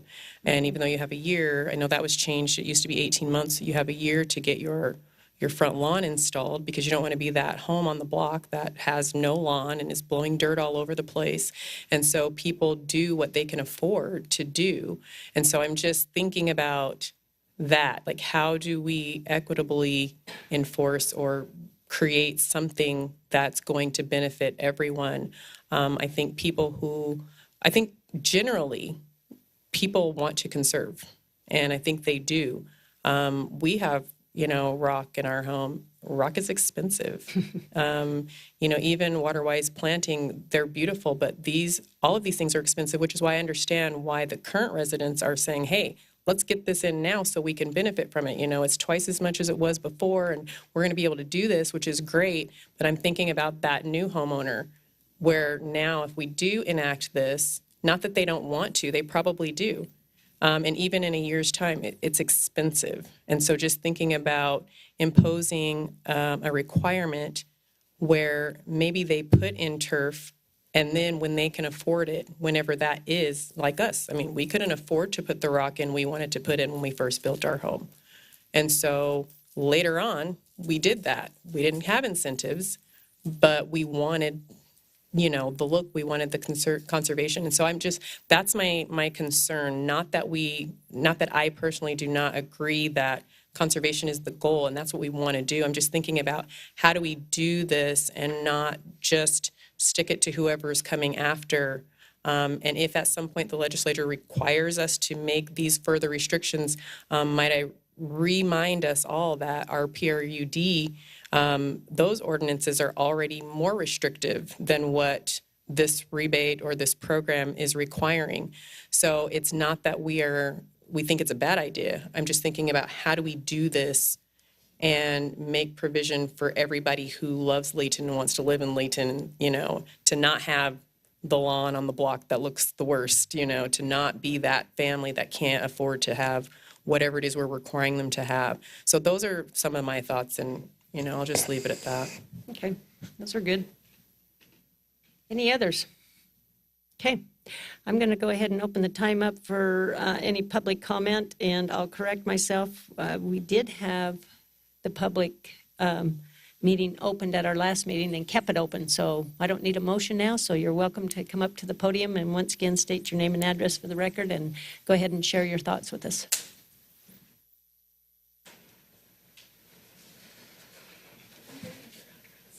Yes, thank you. Thank you, Mayor and Council. My name is Ivy Thompson. I live at 687 Wasatch Drive down the street. And before I forget, my daughter, who cannot be here because she's supposed to be in bed, made a rendition of the flowers she wants to put in our yard with the rebate. So I told her that I would show that to you since she could not be here and present it herself. I have been involved in the water conservation policy community for a few years. My first master's degree from Utah State was in water efficient landscaping. And my second master's degree from Utah State was in best practices for water conserving ordinances for municipalities. So I was grateful for the opportunity to listen in on your last meeting and address the concerns in the brochure that I handed out to you. If anyone else would like more copies, I have more with me. I think I attended your work meeting earlier this evening, and I've addressed concerns from that I would like to address at the end of these remarks. In the pamphlet that I gave you addressing concerns you voiced on June 1st, the very first section in that document, and I've heard today in this meeting, is why should we change our policy just for the sake of a rebate? And I think that is certainly one perspective of looking at it. But like I said in the document, a lot has happened in 2 years. In 2021, 3 Utah towns actually ran out of drinking water for their residents, and 2 of those 3 towns had to truck potable water in for their residents. And 2 of those cities weren't even in southern Utah in the desert. Hyde Park ran out of water. Their mayor thought they were fine, and the next day had to send out an emergency notification to their citizens that they had actually run out of water. And Hyde Park is an agricultural farming community. It is not a desert community. Echo is in Weber Basin Water Conservancy's district, own water purveyance. They ran out of water. And one of these 3 communities said that it wasn't that they didn't have enough water. They ran out because they had too much demand for their water supply. And Utah's population is supposed to add another 2.5 million people, I think, in the next couple decades. And so the state has recognized that we don't have enough water right now to meet the demand of our future population. And that is one reason why they have recognized the need to implement a whole bunch of water conserving measures in a very fast time, which does put a lot of pressure on cities such as yourselves. It makes it difficult, but the state has said that this is a priority for us. We want our children's children to be able to come and live here. We don't want to end up like Phoenix, Arizona, who in June of this year actually had to stop providing building permits because they don't have enough water for the demand of people who want to live there. So for me, I'm conserving water not because necessarily I want a rebate, but because I want to have enough water in Davis County so that my grandkids could live down the street if they want to. And I think that also pertains to what about the people who don't live here in Layton yet? I don't think I think viewing it in the perspective of we are conserving water now so that we have available water for the people who want to come and build and live here in Layton later. So that is one perspective of what they are getting out of this discussion.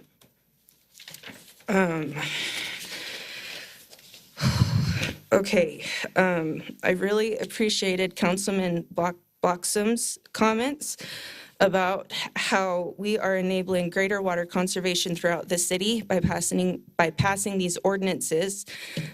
Councilman Morris, you are correct. If people want to conserve, they will conserve even without this rebate. But what I am seeing in my own neighborhood and throughout Davis County is that without the rebate, people are letting their lawns die, crispy yellow fried grass. It's disgusting and I hate it. And it's what's in my own yard right now because I am waiting for this rebate.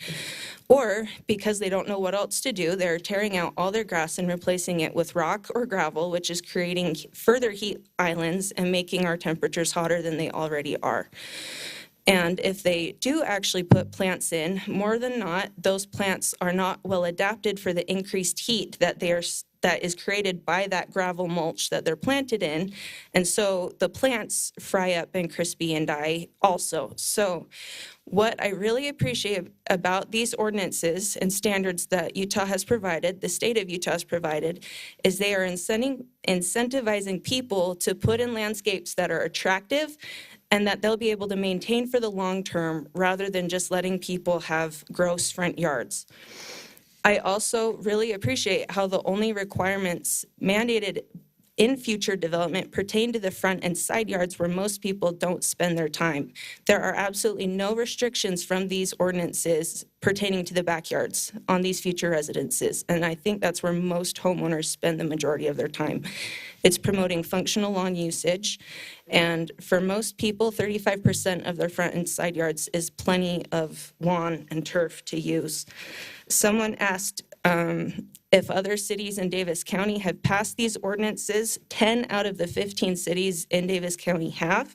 Those are Bountiful, Farmington, Kaysville, Clearfield, Clinton, Syracuse, Fruit Heights, Woods Cross, West Bountiful, and North Salt Lake. The only cities who haven't passed it are Layton, Centerville, Sunset, West Point, and South Weber. And of the 8 of the 10 fastest growing large cities in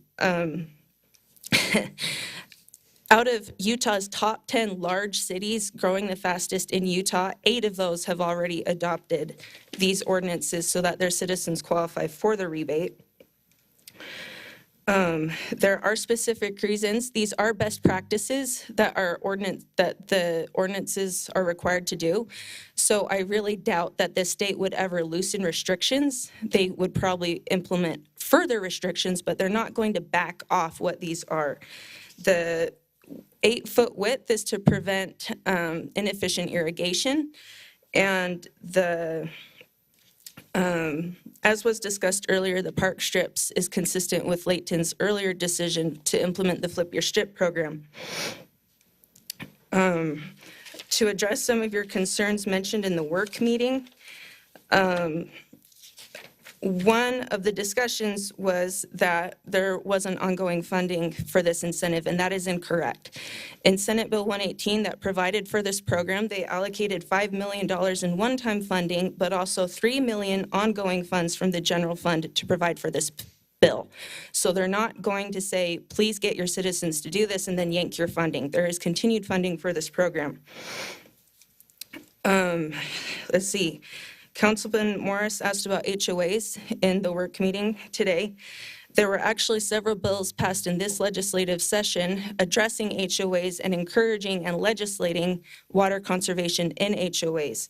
So Senate Bill 191 actually requires community associations to adopt water efficient landscaping rules, and they were supposed to have done that by June 30th of this year, and they cannot punish low water use in their HOA during times of drought.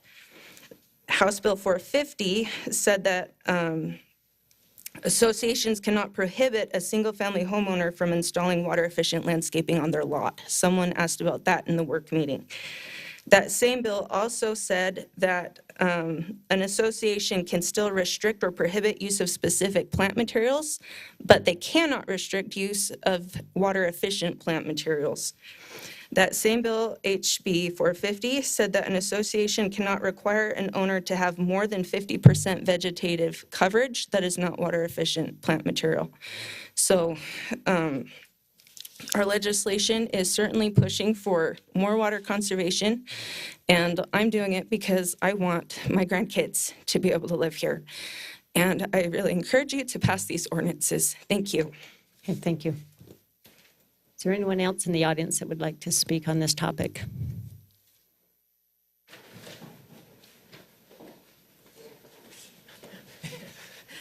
Jamie Prather Newton, 949 West Gordon Avenue. In 2004, you guys raised Gordon Avenue, widened it at my home, and so I got almost 250 feet of park strip.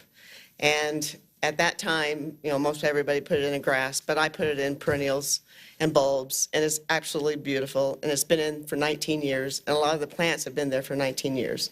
So the plants that people are buying to put into their yards for this 35% turf and the rest of it being some type of landscape, I think is wonderful, because most people, when they're buying a new home, they really don't know what to do, and they really don't have the funds to purchase, to go to a landscaper and have a design made for them, and then have someone install it for them. Some people do, some people don't, but I think this is a good requirement for new homeowners. And for, I don't know the whole background. Is this giving people to flip their strip or to change from front lawn, all grass, down to 35%, and then they get some funds to put in those other plants? I think it's a good thing. I'm a master gardener. I have a certificate in ornamental horticulture, and it's just the right thing to do. And you can have a beautiful yard and use less water. Thank you. Okay, thanks. Is there anyone else?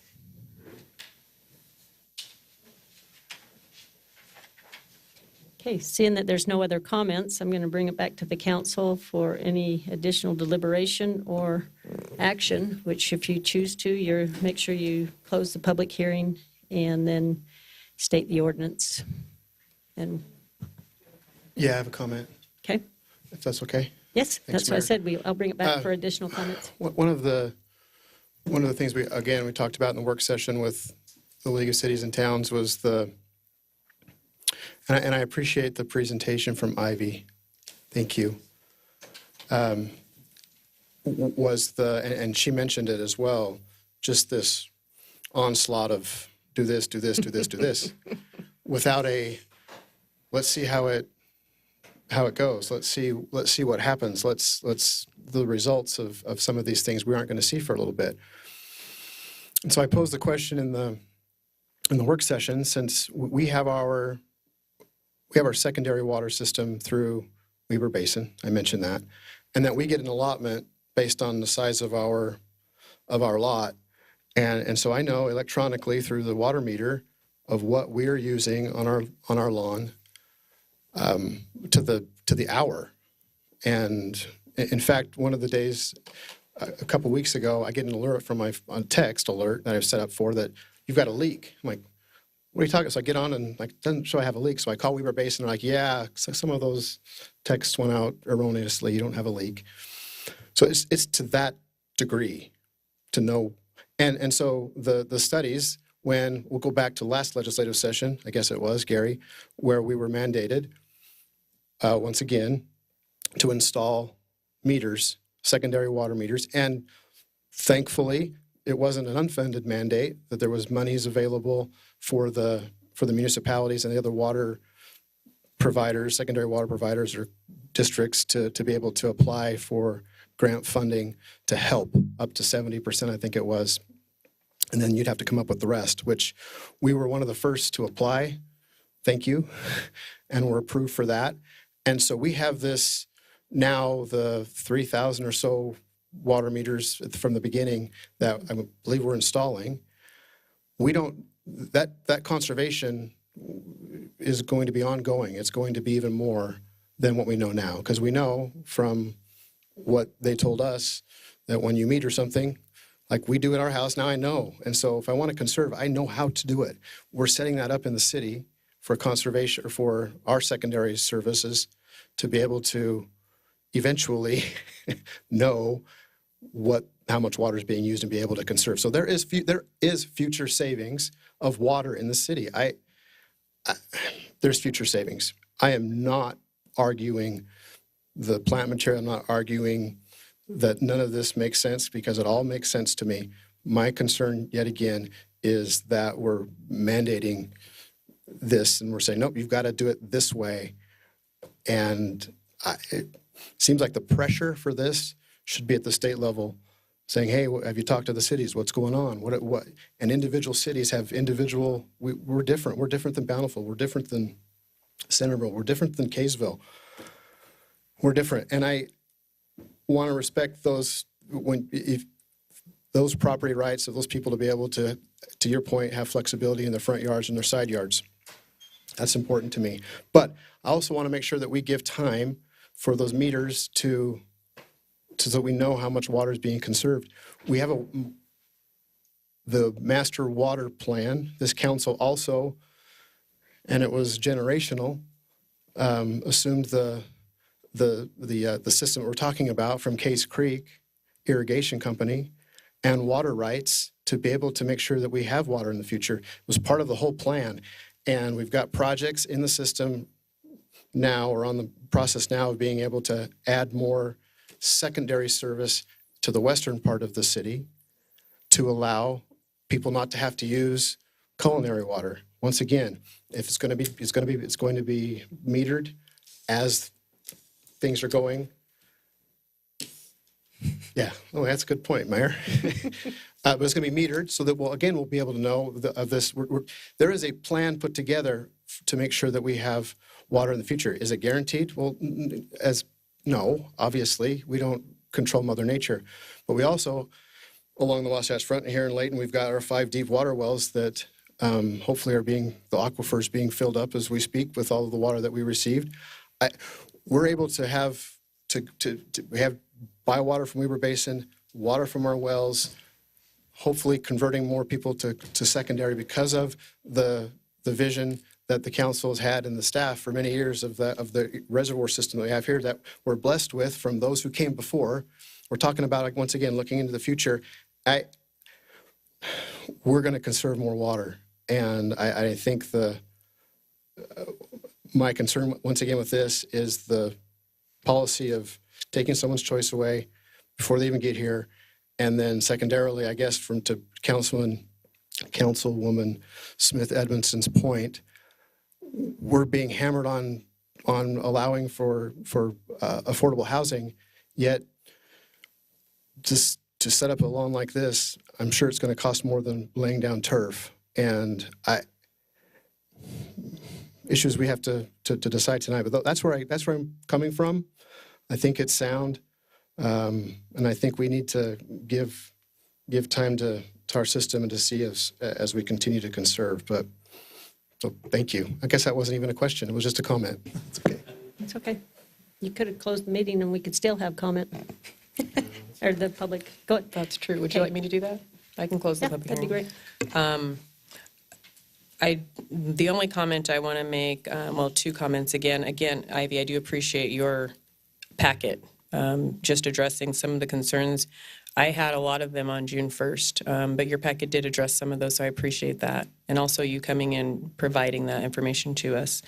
I did want to highlight one thing. I'm just looking at the eligibility for that program.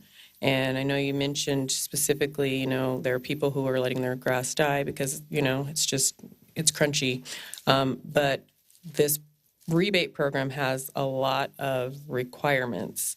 The first one that's just listed on their site is that project area must be currently landscaped with living, well-maintained lawn.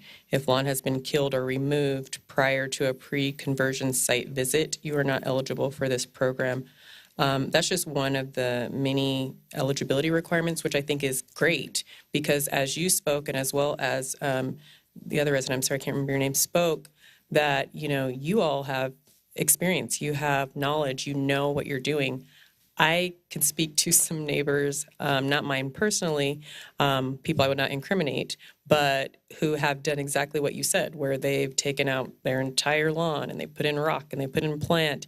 And I was looking and I'm like, oh, you didn't even put down like, ground cover underneath, and like you're going to have weeds in about 3 months. And that's what we're seeing because people are prematurely putting in things that are not helpful. As you mentioned, the rock that gets hotter and all just different things. Like people are not educated in what they're doing, but because there is a rebate, there's an offer. Even with the flip your strip, there are people who've done that same thing. And so I think to Councilmember Morris's point, those who want to conserve and want to conserve in an excellent way are willing to do that. They're going to go, through what they need to do it. I again appreciate the thoroughness, if that's a word, in the packet that you provided. Still just grappling with that requirement piece. And so that's kind of where I leave it. I'll close the public hearing at this point. Can I not add something to it? I'm not the mayor, so I'm not gonna, that's. Okay, typically we limit our comments to 3 minutes, and I allowed you to go on for a lot longer than that. So I think you've made your point here, and I would like to bring it back to the council for action. So at this moment, I will close the public hearing. I will make a motion. Madam Mayor, if I could just really quickly, just to make sure, total transparency, there was one thing we didn't talk about because this conversation went a little bit different than maybe anticipated a little bit, but in adopting this, the Planning Commission did recommend a change to our existing ordinance, which right now we don't require any, in a single-family home, any plantings in a park strip. They did recommend that there would be, consistent with the program, 35% coverage requirement for park strips. So I want to make sure if there is a desire to adopt something tonight that's known. I don't want that to be something that we want to be completely transparent that was a change. So thank you. Thanks for pointing that out. Okay. Okay, so Council? I'll rescind. I won't make the motion. Do you have a motion to make? Yeah, I'll make it. Has the public hearing been closed? Do I need to? Yes. No, well, technically, no, because you rescinded, so I do. Yeah. Close the public hearing. And my comments before or after the motion?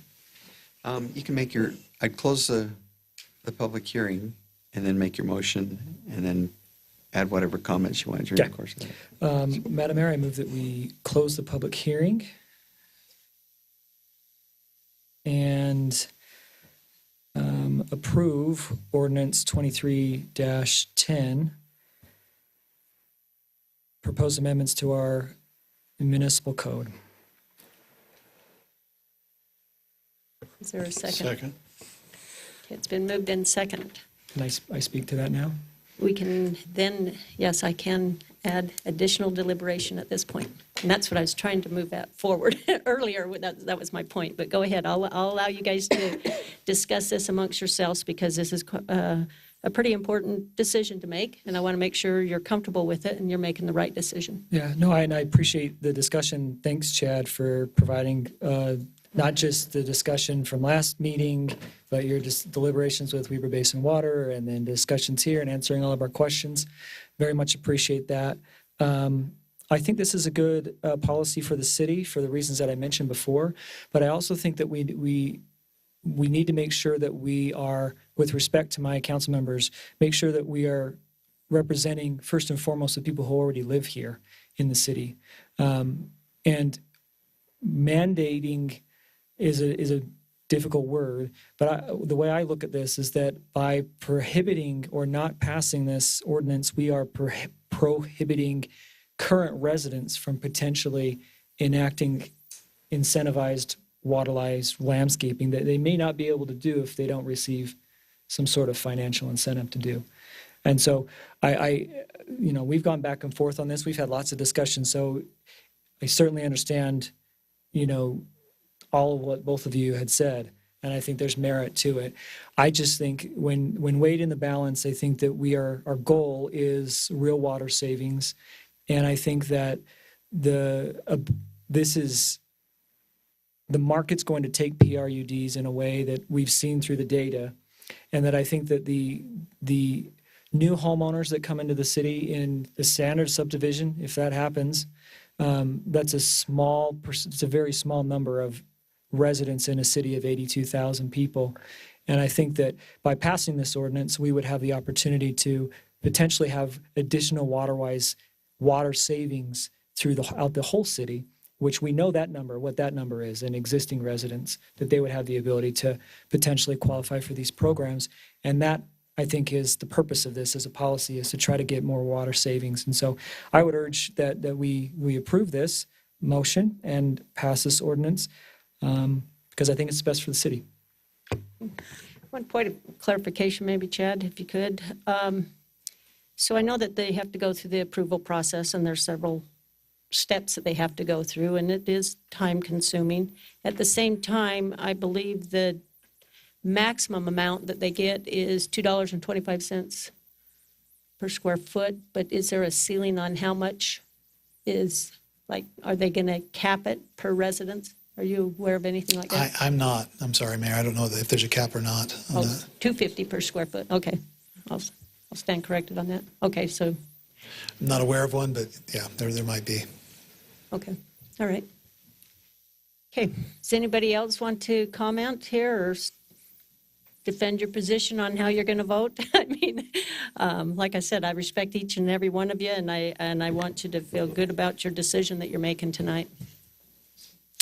Yeah, Mayor, I think my opinions have been stated by others. I have concerns about it. I think Layton City's moving in a good direction as far as water conservation. We've got the data that has proved that what we have done in the past 4 years or so has saved a lot of water.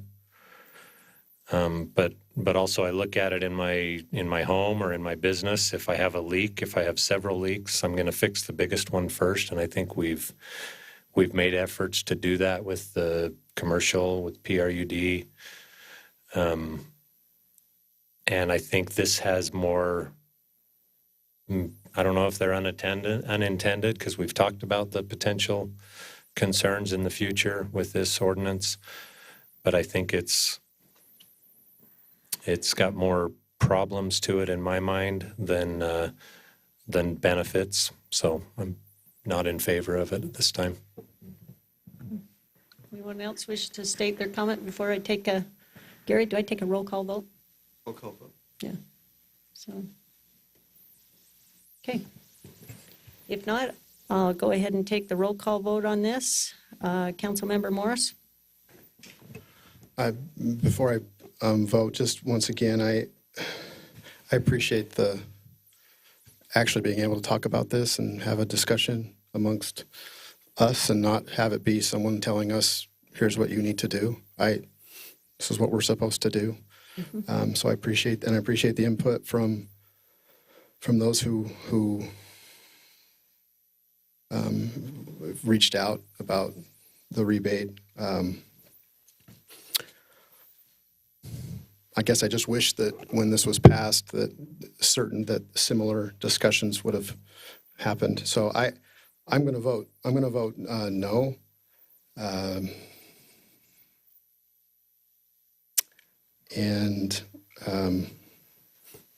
Well, no, thanks.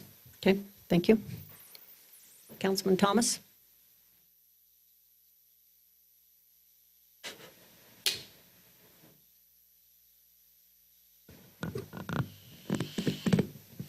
I'm split right down the middle.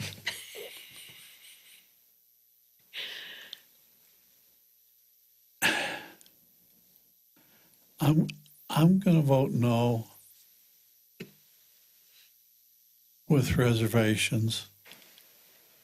And I hope that as time moves on, we might be able to change things if they need to be changed. And maybe we can, I don't know. But for right now, I'm saying that's okay. No. All right. Okay. Councilman Bloxham? Yes. Councilmember Roberts. No. Okay. Councilmember Smith Edmondson. I'm going to vote no on this for reasons I stated earlier, but also to argue that we're not just talking about new residents that will move here, but we're also talking about new residents who are in apartments and who are in townhomes who want to buy a house as well. So not just people who aren't currently in Layton, but there are people in Layton now who would not, would be required to be restricted in this sense. And also with the knowledge that what the legislature passed is not one-time only money, to Councilmember Thomas's thought that if there's something that needs to be done in the future, that this money has not gone completely away just now. Okay, Council, I appreciate your vote here. It stands 4-1 as far as against ordinance 23-10. I hope those in the audience and anyone listening, you can see how devoted this council is and that they don't take things lightly and that this is one of those decisions that's very hard to make, but certainly they took their time, they kept the public hearing open and really tried to vet this out to make sure they do the due diligence and represent the citizens in the best that they know how. So with that, that brings our meeting to an end. However, Council, we do have some unfinished business that we need to attend to. And so I would look for a motion to close our City Council meeting and go into a closed door meeting following. I move that we close the public meeting and then we open a closed door meeting. Okay. Thank you. Thank you.